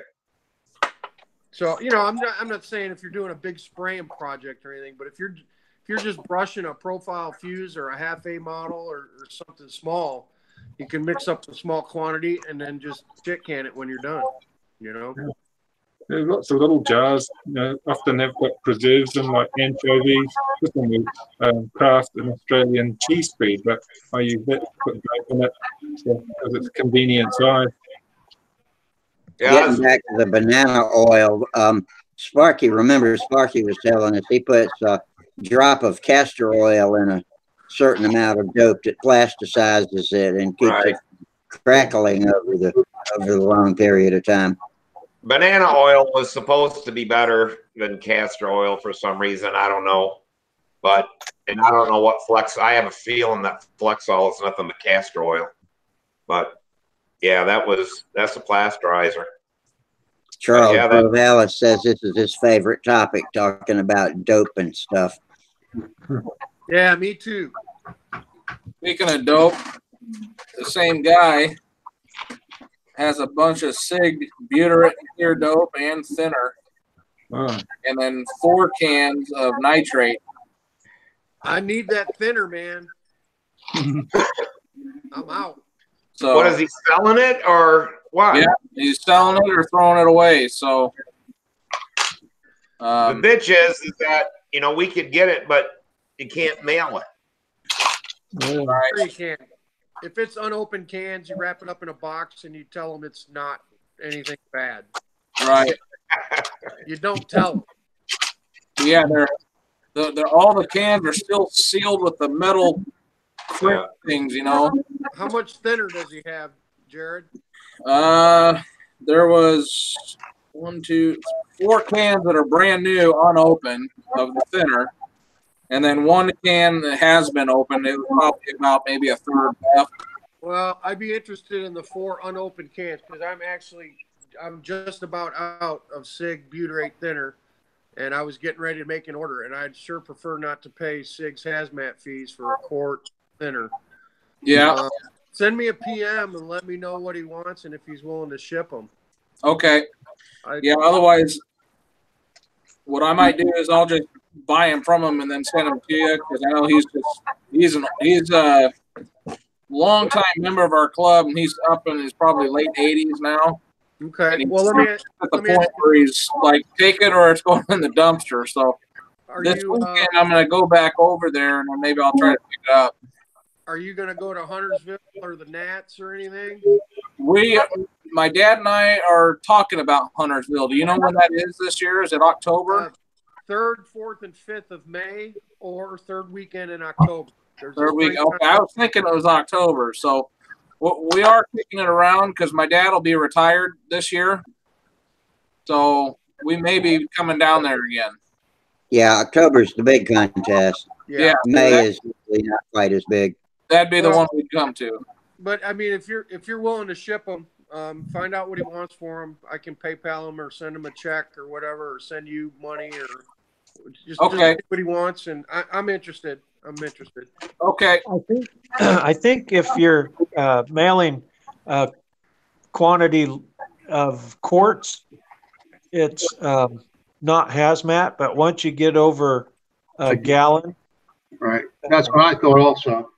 Yeah, there was something funky about it. You could send like 4 or 5 quarts, but you can't send a 1 gallon. Right. Oh, okay. Yeah, when I buy SIG fuel, I buy 4 quarts instead of 1 gallon, and there's no fee on it. Yeah, I think I've heard that before too. Yeah, but they charge a lot more for the quarts. Yeah, they do. Yeah. Oh, so yeah, see, there's a trade-off, huh? Yeah. Well, did you guys see the thread on Stunthangar about Tom Dixon saying SIG is raising their price like 40% on their fuel? Yeah.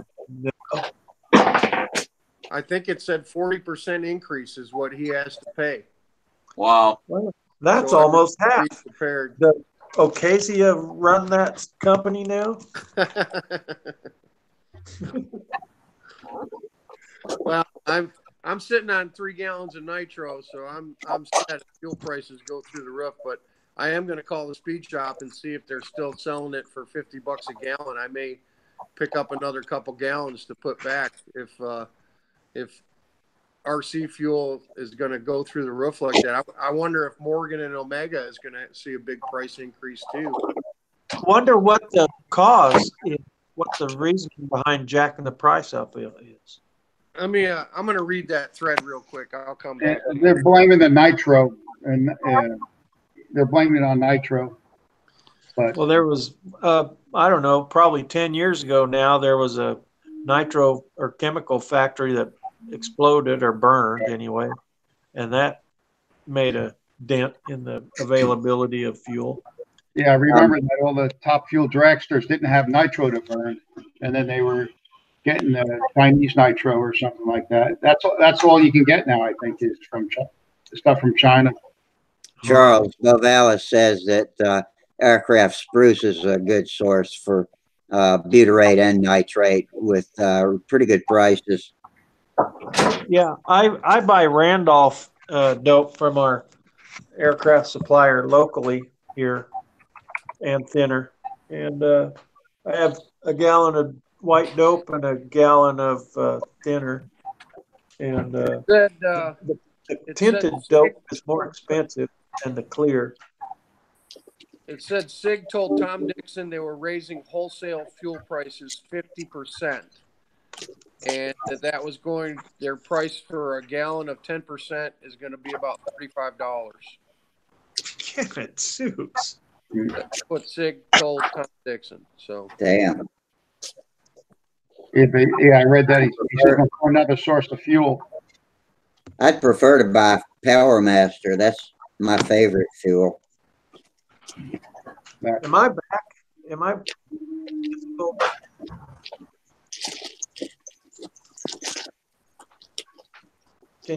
Am I still in a picture? yeah. Or am I gone? No, you're Still there. All right, thanks.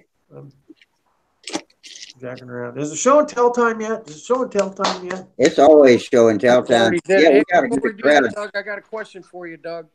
Go ahead.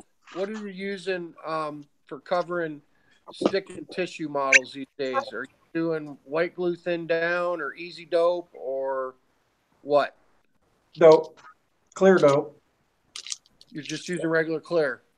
Yeah, I did use this easy dope on an airplane. Yeah. And I didn't thin it down enough, and I wasn't happy with the results. So when I do another one, I will thin it more and probably achieve better results. Okay, but you're using easy dope, not regular butyrate. No, I use regular dope. How much are you thinning it so you don't? With dope thinner, but this easy dope. Okay, hold on. When I did the easy dope on an airplane, I didn't thin enough. I caught that. Okay, when I use regular dope, I know how to do it, and it works fine. But I like dope better than this easy dope so far.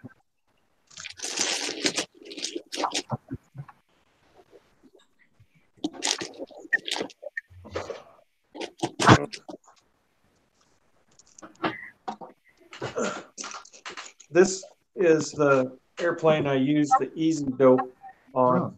Oh, that looks good. Yeah, it's video.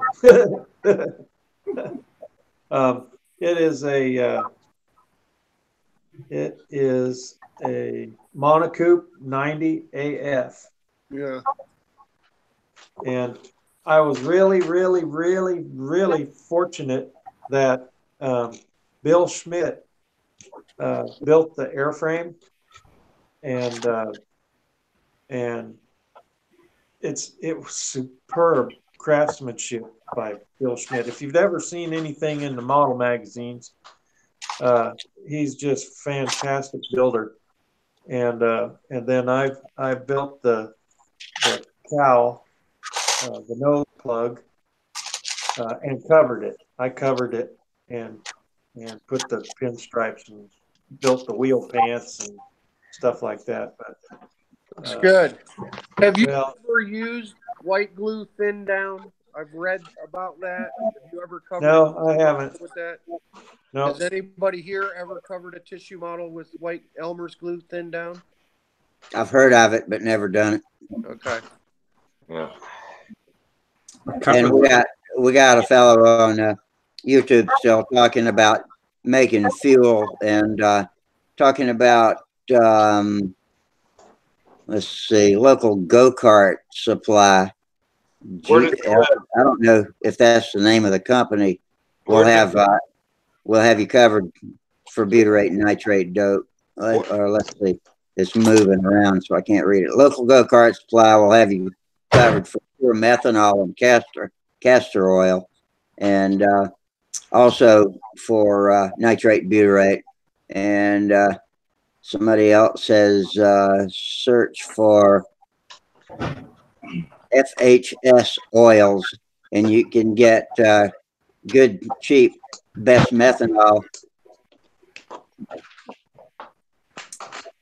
And yeah, he's evidently made fuel for a long time. So you usually can get methanol at any drag strip.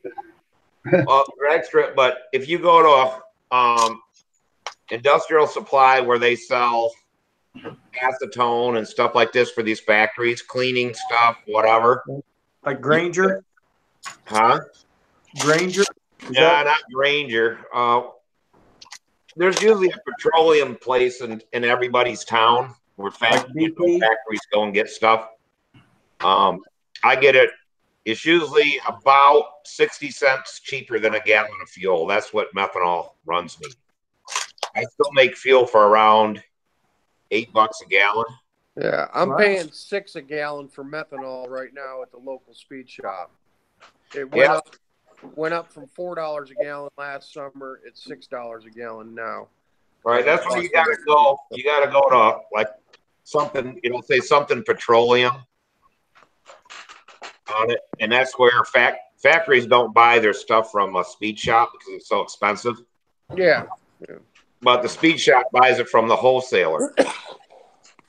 And you should be able to get meth. I think last year I paid $1.60. Oh, I'd like to get it that cheap.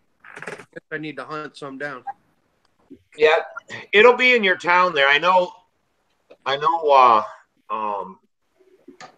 Especially around Nashville, because there's guitar builders and stuff there, and they're going to need acetone and different stuff like that for finishes on their guitars, and they're not going to get that stuff from the real expensive places. Okay. But yeah, methanol is usually fairly easy to find. Yeah, and it's really cheap. Yeah. Yeah, the only time I've ever bought it, I went and bought the Heat, H-E-E-T, in the yellow bottle for getting water out of your gasoline, but that's probably expensive compared to the quantity at the auto parts store. And this pure That's just like castor oil. I could get it now, but it comes from India, and it's not called AA. They said it's the same, but I haven't tried to use it. But I used to buy castor oil for $1.60 a gallon. Look what Doug's holding up. Yeah, it's got an anhedral stab. Sure does. Oh, nice. You remember that one I was putting together a week or two ago? Yeah, you showed us the canopy before it was glued on. Yeah, the Ferrari. Yeah. Yeah. This Is that all pretty painted? nice looking bird. Yeah. Is This that all silk? Is that silk and dope? This is Ultra Coat. And Okay. this is Krylon. Oh, your colors. How Yeah. about your fuselage? Did you do the fuselage in Ultra Coat too? Yeah. Yep. See, I've never done a fuselage with shrink wrap. It's hard. It's the hardest thing you ever done, especially that rudder. When that curve comes up through there, oh my God. Yeah, this side of the fuselage is one piece, and this side is one piece, and there's no seam. You know, it's all one piece all the way to the nose. Yeah. And the other side is one piece. Cause you know who the best monocoater I've ever come across is? Dane Martin. He does beautiful work. Oh, let's see. We got Trayan coming in. Hang on, Trayan. I'll let you in. I used a whole roll of orange trying to do a side and up a rudder because of the compound curve. That compound curve in there where it rolls and it goes up. Yeah, right there. That's the hardest damn thing to do. I kept ruining it. I never even got to the other side. I couldn't get one side done, and it's still sitting in the basement. I'm like, screw it. I'm going to figure out. It takes a lot of heat, Steve. A lot of heat. And you got to pull. A lot of heat and pull. And it drops on. I mean, you know, you got to work it in there, but it just heat and stretch. That's what I like about monocoat instead of ultra coat. You can put some heat to that stuff and it sticks really well.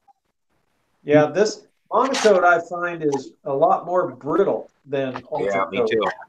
If you I only use China coat now, the shit from Hot King. Really? It's the best stuff, and it's better. No, I still have rolls of Ultra Coat, but it's better than Ultra Coat. It's better than anything I used. And we did one airplane in Samantha's that she flew for a couple years. It's downstairs now, called Sassy Sam. It's been tightened one time, and that was last year. And I forgot and left it in my truck when it was 90-some degrees out, and it was in there for a week. And it actually had two little wrinkles in the wing, and I just took them out, and that was it. But that stuff is never wrinkled, never loosened, nothing. Yeah, I don't have a problem with Ultra Coat either. And you know, everybody has their favorite. Yeah, but see, I've never tried that. Is it called China Coat, or does it really have a name? It's called China Coat. No, really? I thought that was just a slang name for it. No, it's. Well, this. You know what I used? That's very inexpensive. On my gliders, I use DocuLamp, and DocuLamp, what it does, it's very, very stiff. It's much stiffer than monocoat, ultra coat, or whatever coat you're using, but it's transparent. Yeah. Right. Yeah. This one still needs the decal. Got to make a decal that says Ferrari on it, and get some more pinstriping down here too. So what did you sand the Ultra Coat with for the paint to stick? What, 400 grit, 600 grit sandpaper? Or? I never have abraded the covering to get the paint to stick at all. No kid. And I clean it really well and make sure it's dry with a paper towel and no smudges. And dude, I've got planes 6-8 years old that fine. Not chipping and peeling and cracking, it's fine. I love that one. What is the green?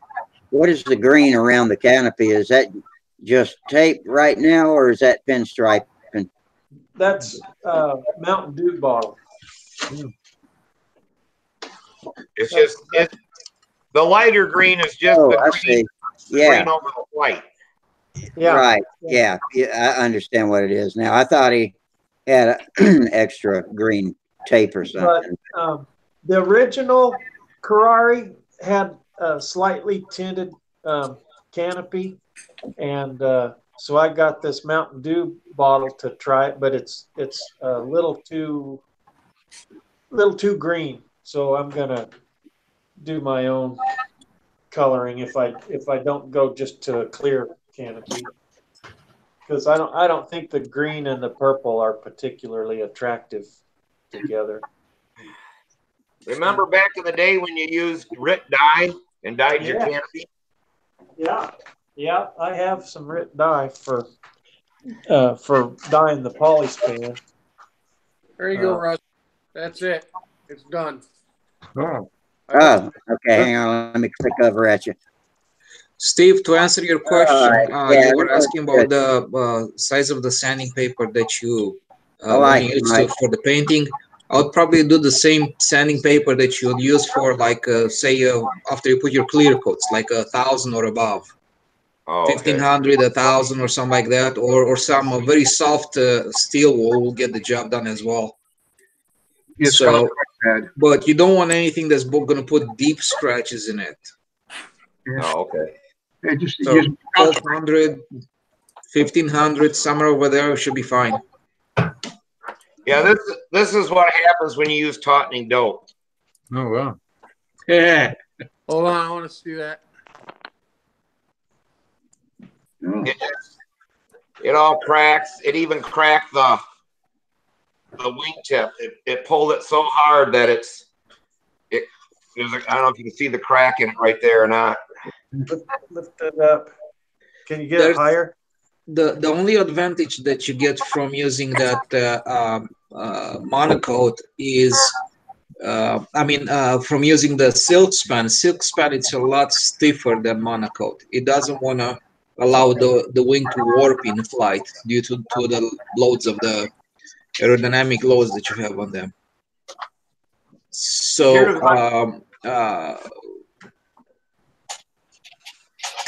that one too, Steve? No, this one's done in polyspan. This will hopefully be done for this year. I probably won't fly it because I won't want to crash it, but it's a Cavalier. It's just about ready to paint, so it's beautiful. Hey, Doug, John Skukulek wants to know how you attach the canopy to the covering. I will use that RC56. I think they call it Formula 560 now. Oh, yeah. RC56. I remember that stuff. Yeah. RC56. Yeah, it's a canopy glue. Okay, yeah, canopy glue. Yeah. They call it Formula 560 or something now. It's still in a white bottle with red printing on it, and it looks like Elmer's glue that's pretty runny. I'll see if I got a bad bottle of this stuff, but I'll show you a different stuff I've been using. It's for cars, RC cars, but it works really. They glue the wheels and stuff. Oh, yeah. It's clear and it works really well. Yeah, this RC. I'm going to sign off on. Oh, okay, Al. Hey, guys. Come on, bro. Hey, take it easy. Yeah, we had a full house there. We had as many as we've ever had on here a minute ago. It was all 10 boxes filled up, and we got 24 people watching on YouTube. Let's see. That Formula 560 dries clear when it's completely cured, but I'm curious to see what Steve says the car guys use, because it takes 24 hours to get this other stuff dry, cured. Be careful. Yeah, be careful about the car stuff, because I think the car stuff is designed to glue just the plexiglass on plexiglass. What you are talking about, it's actually kind of an Elmer glue, wood glue that's mixed up with a plexiglass glue. So it kind of works on both. It has the properties, it's like a mixed properties. It has properties to glue on wood as well as properties to glue the plexiglass. It's called, they use this, they even glue like these foamy airplanes together with it. Oh, yeah? I don't know if it's called Stro glue. Styro glue. Styro glue or whatever. Yeah. It's clear, it's thick. And I just open it up and put a wire in there and get some of it out. I never open the top to squeeze it out. And just put it on, and it's crystal clear when it dries. And it's $2.99 for that big bottle. Mm-hmm. Oh, wow, that's really inexpensive. Yep. Is it fuel proof as far as you know? Yeah. It doesn't seem, nothing seems to affect it. I've been using it now for, I don't know, 2 years, 2 or 3 years. Oh. And you can actually, if you got to get it off, if you can get into there with a razor blade. I did on a Vector. I had to adjust the flaps, and I took the canopy off, and then cut in through the top. Well, the top, not the fuselage, that I guess where the cockpit was, and got back in there and adjusted the flaps, and then put everything back together and glued the canopy back on. So, and then it'll peel off. You can like use friction from your fingers to get it to come off, but it's strong enough to keep a canopy on. And I thought about trying it with hinges. Oh, yeah. Is it pliable, or does it dry stiff? It dries really stiff, but it actually doesn't dry rock hard. Yeah. This Formula 560 is still slightly gummy. Still pretty pliable when it's cured. Huh. I'm on the computer talking with these guys. Yeah, I mean, know you every time. Fridays and Do you guys hear a lot of reverberation from the sound? Yeah, I think it's co-channeling from other Hangouts going on. We get it all the time, and I've tried muting everybody one at a time, and it never goes away. And it only comes after the first visitor. When I open the show and I'm just here talking by myself, it doesn't do it. As soon as the first person comes in, it comes with that chatter in the background. And I've never found a way to stop it. And it's not us reverberating. It's coming from outside. Hey, Steve, where were you getting your castor oil? And I know you said you got something from overseas, but before that. I was getting it from Guardsman, where I used to work. I still have friends. My ex-brother-in-law still works there. So I was getting it from them, but they changed suppliers. Now I get mine from Rich's Brew. Oh, so he sells actual AA castor? Oh yeah, he'll bottle it up, and I usually get 4 gallons at a time. What does he charge on that? Do you recall? I think it was $22 a gallon. Oh, that's not bad compared to Sig. Sig is like $45 a gallon. I've been buying from bulk. Wow, the prices on fuel are going up like crazy. It kind of justifies a $50 battery. If you see Bulk Apothecary, look up them. I was getting a castor for $30 a gallon. I've heard of that, Bulk Apothecary. Yeah, they're online. Just Google that. You'll find them. I think it was $30 with free shipping even. And that's good castor running in the fuel? I've been running it for 3 or 4 years in my Nelsons and all my combat stuff. I haven't had any issues with it. Okay. Yeah, most castor oils, if it's just pure, if it's squeezed, the stuff from India is blown castor oil, and I don't know what blowing castor oil does if it does something different to it. But that's why I haven't got any of it. Well, Because it's just me and my dad, my grandfather, we've always made our own fuel with just the ingredients, you know.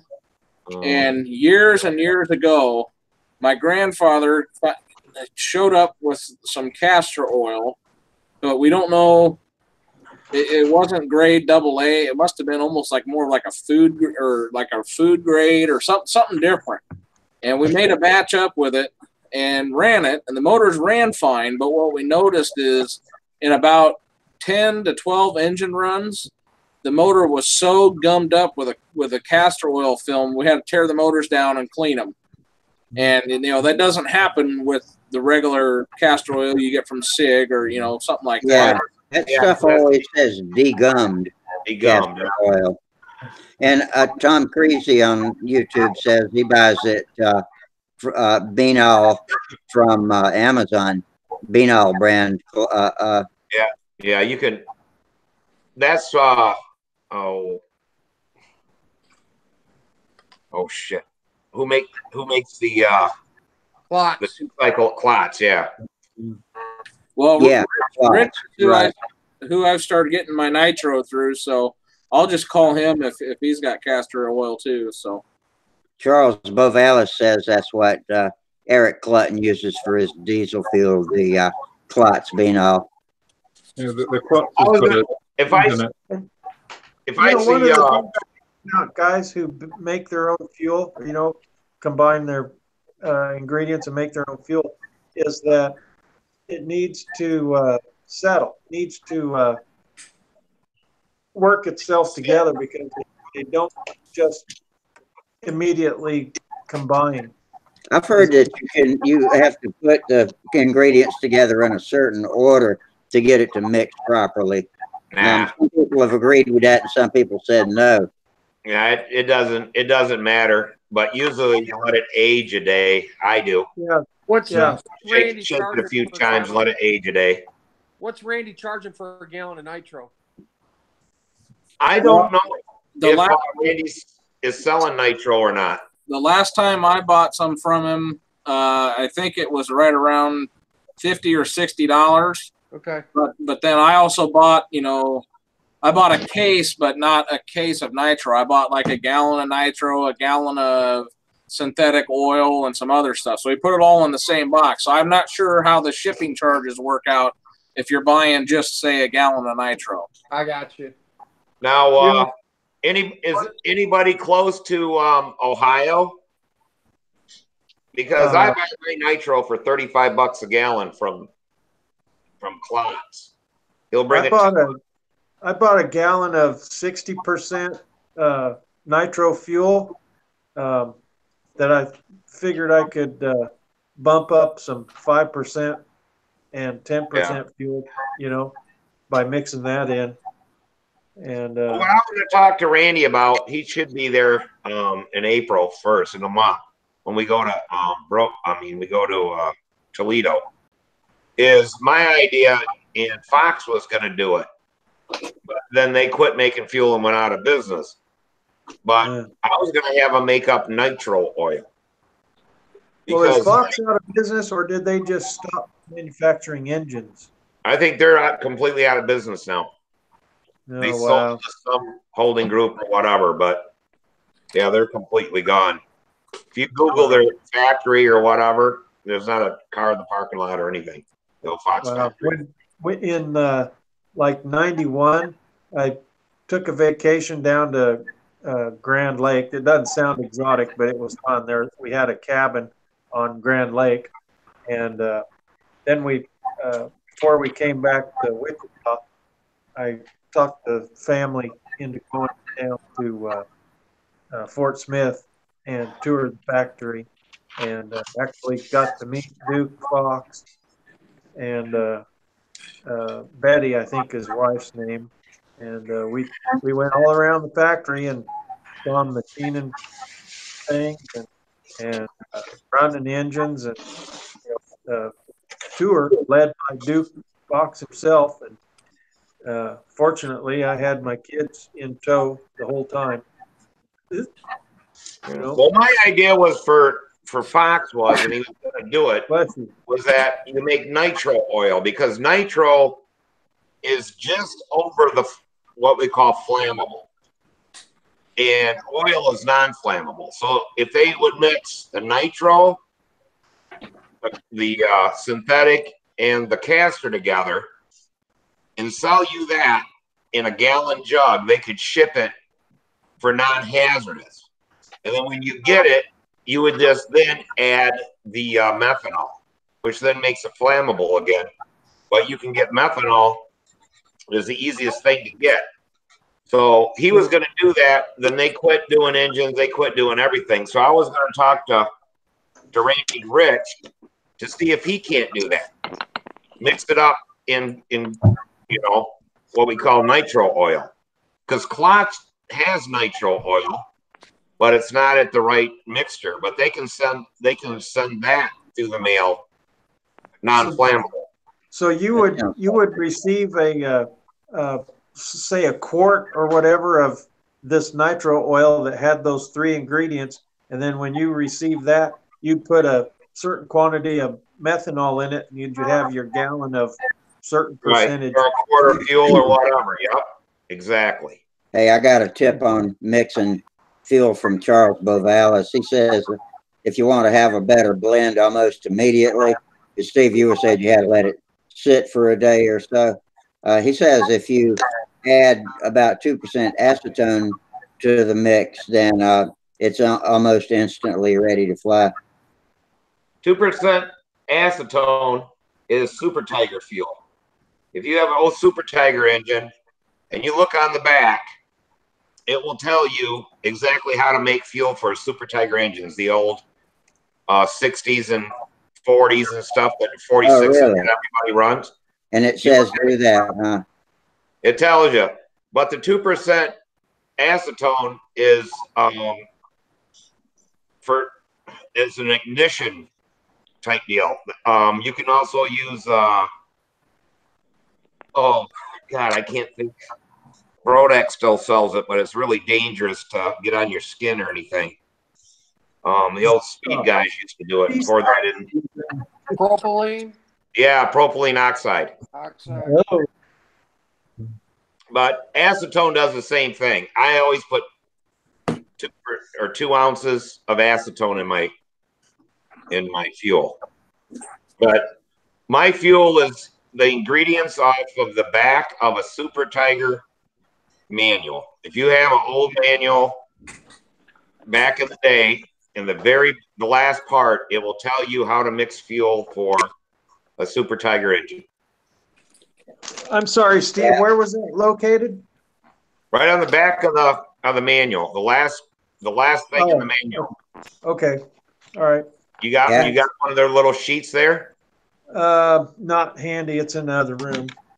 Oh, okay. I could probably go take one out, but it's 10% castor, and they call back then for 10% Yukon, which is synthetic, and then 10% nitro, and then 2 ounces of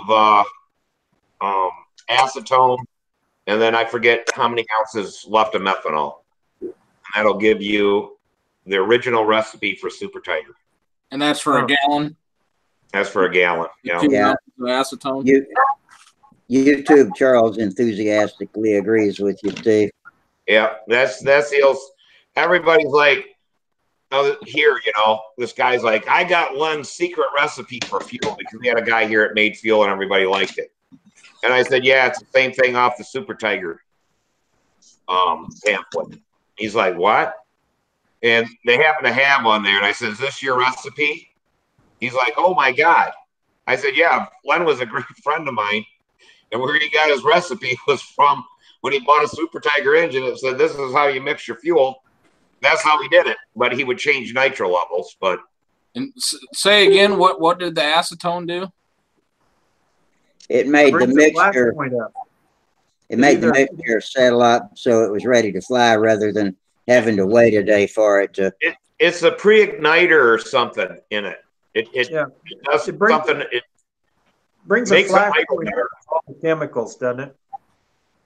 Because see, when me and my dad mix fuel, we'll mix it right in the basement and then head out to the field and fly it right away. We just shake the jug up. Yeah, you can keep shaking it and it'll mix up too. I've done that, but I just always heard to let it rest overnight, you know. But usually by the time I shake the shit out of it, I stick it in the back of my truck and I go to the field and it bumps down the road. I figure it shook good enough. Whenever I've mixed those little blue drugstore 2-ounce bottles of castor oil with fuel, when I get to the end of the bottle of the cig where you can see through it, I've seen residue of castor oil sitting in the bottom of the bottle. You found it on there, Gerald? Oh, yeah, I've got one here, but this must be a later one because it covers ABC engines, but it does actually say, for the British market with very low nitro content, we recommend use castor oil-based fuel with the addition of some Yukon oil to reduce lacquer. A good home brew is 8 parts methanol, 1 part pure castor, 1 part Yukon LB1145, to add 5% nitromethane, plus 1 fluid ounce per gallon of acetone or ether to act as a catalyst. Yeah. So, yeah, ether as well. So I suppose it just helps blend it in to act as a catalyst. Yeah, some kind of a catalyst. So they said 1 ounce on that? Yeah, they said 1 ounce per gallon. Okay, 1 ounce for the gallon then. You can throw an ounce of acetone in it. Yeah. You can actually do that. I do that on Botan fuel. Throw an ounce of acetone in it. So, but it's a really easy recipe, and basically that's all SIG is the old Super Tiger recipe. All of them use the same thing. You know, half and half synthetic and castor, and then, you know, and just how much nitro you want, methanol, and that ounce of ether, or which you can't get anymore, or acetone, or a catalyst. See, my dad used to add a little bit of ether, pure straight liquid ether to our fuel, but I guess you can't get it anymore.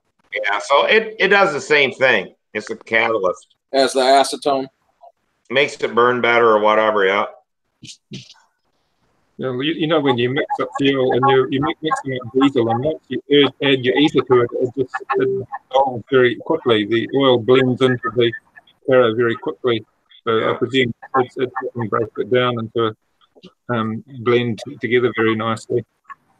But usually, the last thing I put in is my my acetone. I do it. I pour it in, cap it, shake it, so it doesn't evaporate. But ether would be even worse. You know, ether evaporates so fast. You'd want it in with everything else to keep it from losing your ether out of it. Yeah. But Steve, you said it's a catalyst, right? Yeah. Well, a catalyst doesn't take action. It only speeds up a reaction. That's all, a chemical reaction, but doesn't participate in it. So if it evaporates after that, who cares? You know, because it's done its job. No, but opening your jug, having it evaporate off before you get to use it. Yeah. So. You said it's a catalyst. A catalyst, it's a chemical that does only speeds up a reaction. In this case, it's mixing the stuff up, but it does not participate in it. No, it speeds up the reaction when it burns in the cylinder. Ah, okay. All right, that's something else. You know, I was thinking about like from a chemical point of view. Right. It's a catalyst, you know, for when it hits the glow plug. Mm-hmm. Yeah, it actually makes it idle, and that's one thing, you know. And we don't idle our engines. Yeah. But you know, I figure when it goes rich to lean, that helps with that.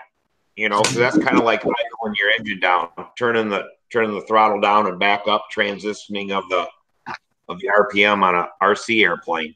So it gives you a more reliable 424, in other words. Yeah. You know, and I can't prove it's true, but I can't prove it's not true. And that's what it said to put in, so I always did it. You know, Try. All you have to do, just try one with, or and another flight without. Yeah. Let's see Tim what Westcott always says that a little bit of Coleman fuel gives you better fuel economy too. I don't know if that's true or not. Coleman fuel won't mix with nitro.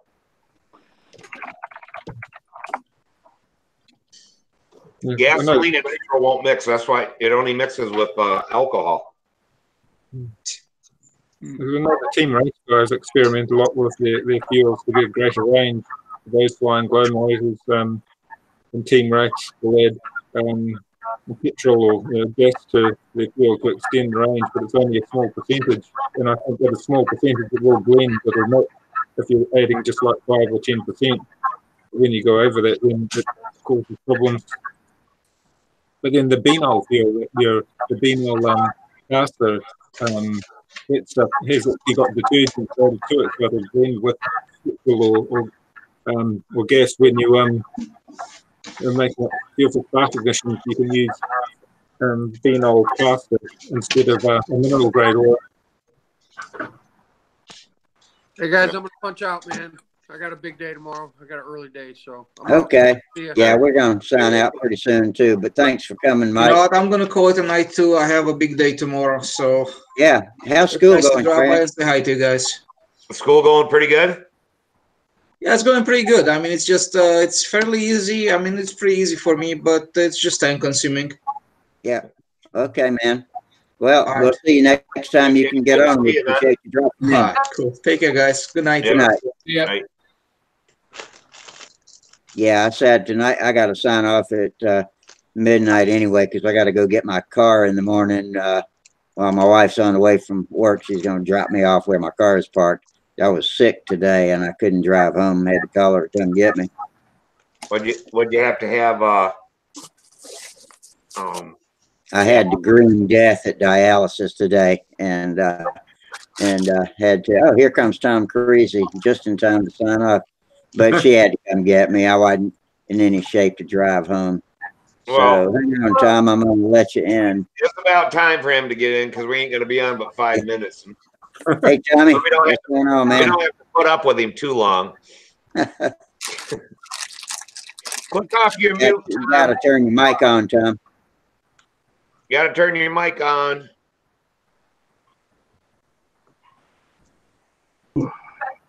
Good night, Charles Bovalis. We appreciate you coming in to the YouTube side too. You bring a lot to it. So if you're on Stunthangar, I will PM you with the instructions on how to get in here. If you will tell me what you call yourself on Stunthangar. So, Tom, you got that airplane all done that you molded the canopy and all that kind of stuff? No, not yet. I haven't touched it since well, it's been a couple of months. I've had some pretty rough deals here going on the last couple of months. So anyway, I got back in the hangar 2 days ago, so I got this thing ready. I started on this December 2017, so it's coming along. What is that one? Probably start covering it tomorrow. What is it? It's a Hurricane. Brodak okay. Hurricane with a couple changes, like the solid tips and a couple things back here in the tail that's different. These things, when you put this Brodak kit together, because I've got another one, it's too nose heavy for me when I fly it, so I got to put some weight on the back of it. Okay. But this whole bottom half here is a weight box. Oh, that's cool. Comes off, and I can put my weight right up inside there. So hopefully I get it done. I'm going to the Nats this year. Is that 40 inch size engine for it, or 46? 46. Yeah, I'm actually putting Byron Parker. LA 46 on there. Oh, okay. Got a Hemi in it. So you've been having health problems, or is it just other stuff going on? Oh, my father. Oh, you just Dad. Yep. Yeah, we've had some rough times this past winter. So been kind of staying with him and taking care of him back and forth to the homesteads. Okay. Now I'm back home for a little bit now. Well, that's good. Yep. Do you know anything about the Brodak Corsair? What's that? Corsair. I think they make a Bearcat, but I don't know they make a Corsair. Yeah, they've got a Corsair, but I was wondering if it is very stunt-worthy. Looks like the Jet Cheeks design. Jet Cheeks did a Corsair. I've never seen the Corsair on there. I know that all of the other airplanes that are the Bearcat, this is the Hurricane, all have the same wing, and it's the same as the P-40 and stuff. It's a really good wing for stunting. The profile fuselage is just different to make it whatever. The Corsair is a bolt-up one. The Corsair is a deliberate model. Yeah, it has a full fuselage. I was wondering if it was any good for stunt, or if it was just. I don't believe they have. I think that's the Bearcat. The built-up one is the Bearcat. Or the, I'm getting wrong. Well, what was first? The Bearcat was the last one. Hey, Charles. Hey, Doug. Corsair had a step wing in it. Hey, you guys. Had the Gulf wing. I see you made it back, Charles. Yeah, been working in my shop. Working in the garage. I've been out of sight, but I've been hearing the whole program. Ah. And at one point, I couldn't even get back here because I was blocked. I kind of blocked myself back over there. He don't come in and talk to us anymore. He just listens. And you come on, so he's like, I want to talk to Tom. Well, Tom in forever, and man, it's been a while. You guys are getting ready to shut off, so I thought I'd better come out and be a little bit social before they saying goodbye, and I'm still locked in there. So I started moving things out of the way so I can get over here. But I enjoyed the show. The fuel conversation was really interesting. I didn't know about adding the 2% acetone for Super Tigers. I never was happy with my Super Tiger 46 engine run. How much gave up on it. How much acetone do you put into a gallon? It said an ounce. I thought it was 2, but the directions say an ounce. How'd someone figure that out? Just figure it out and say, hey, I'm going to try this. Yeah. You got chemists that know how stuff interlocks and does what, and My dad was a chemist, and he worked at Sunflower in Lenexa, Kansas. And apparently, one of the projects he was involved with was the fuel for the solid rocket boosters on the space shuttle. Oh, wow! Oh, hey. I built a couple of the canisters on the front nose on the side to thrust them sideways on the nose. Oh, very cool. Yeah, back in 86. Very cool. Yeah. Hey, for Tom and Doug that wasn't here earlier, I bought these two LA 40s tonight. Yeah, check out those engines. That's pretty cool, isn't it? Wow. They painted them. Did you paint them up? No, I think they've been powder coated, but what are you talking about? I think that's what that is. But yeah, the one's red with a gold head and yellow black head. Both of them. I love that. Yeah, brand new in the box. So LA 40s. That's the color they come, huh? Well, I think somebody powder coated them. Oh, but I like that. Yeah, it's kind of different. When I saw them, I'm like, yeah, I gotta have those. Hey, I love that F4 in the background, dude. Oh yeah, I worked on F4E models in Las Vegas for 2 years. Yeah, that's what that one is an E model. Yeah, because it's got the gun. Yeah. Hey guys, I gotta sign off. If y'all want to stay here and chat with each other, that's cool. But I'm gonna I'm going to close the YouTube recording and say good night to everybody. So, All right, Rusty. Everybody, hey, we got some great contributions tonight on the super chat. That block $sign there at the bottom of the chat box. I appreciate that. That's great. And you guys that came in, man, we had a record number tonight.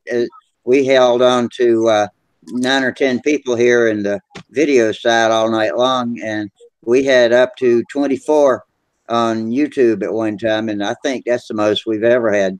So everybody just did they all wait 15 minutes before they came in to let you just do a monologue for 15 minutes? I didn't even finish my introduction tonight. Yeah, I was worried about that because this was not the night I wanted to have to have y'all teasing me and letting me flounder for a half hour. But I came in early because I busted on you last week, so I came in earlier to help you out, Rusty. Thanks, Charles. I appreciate that. Okay, people, y'all have a great week, and we'll see you Friday night. All right, take it easy, Rusty. All right, good night.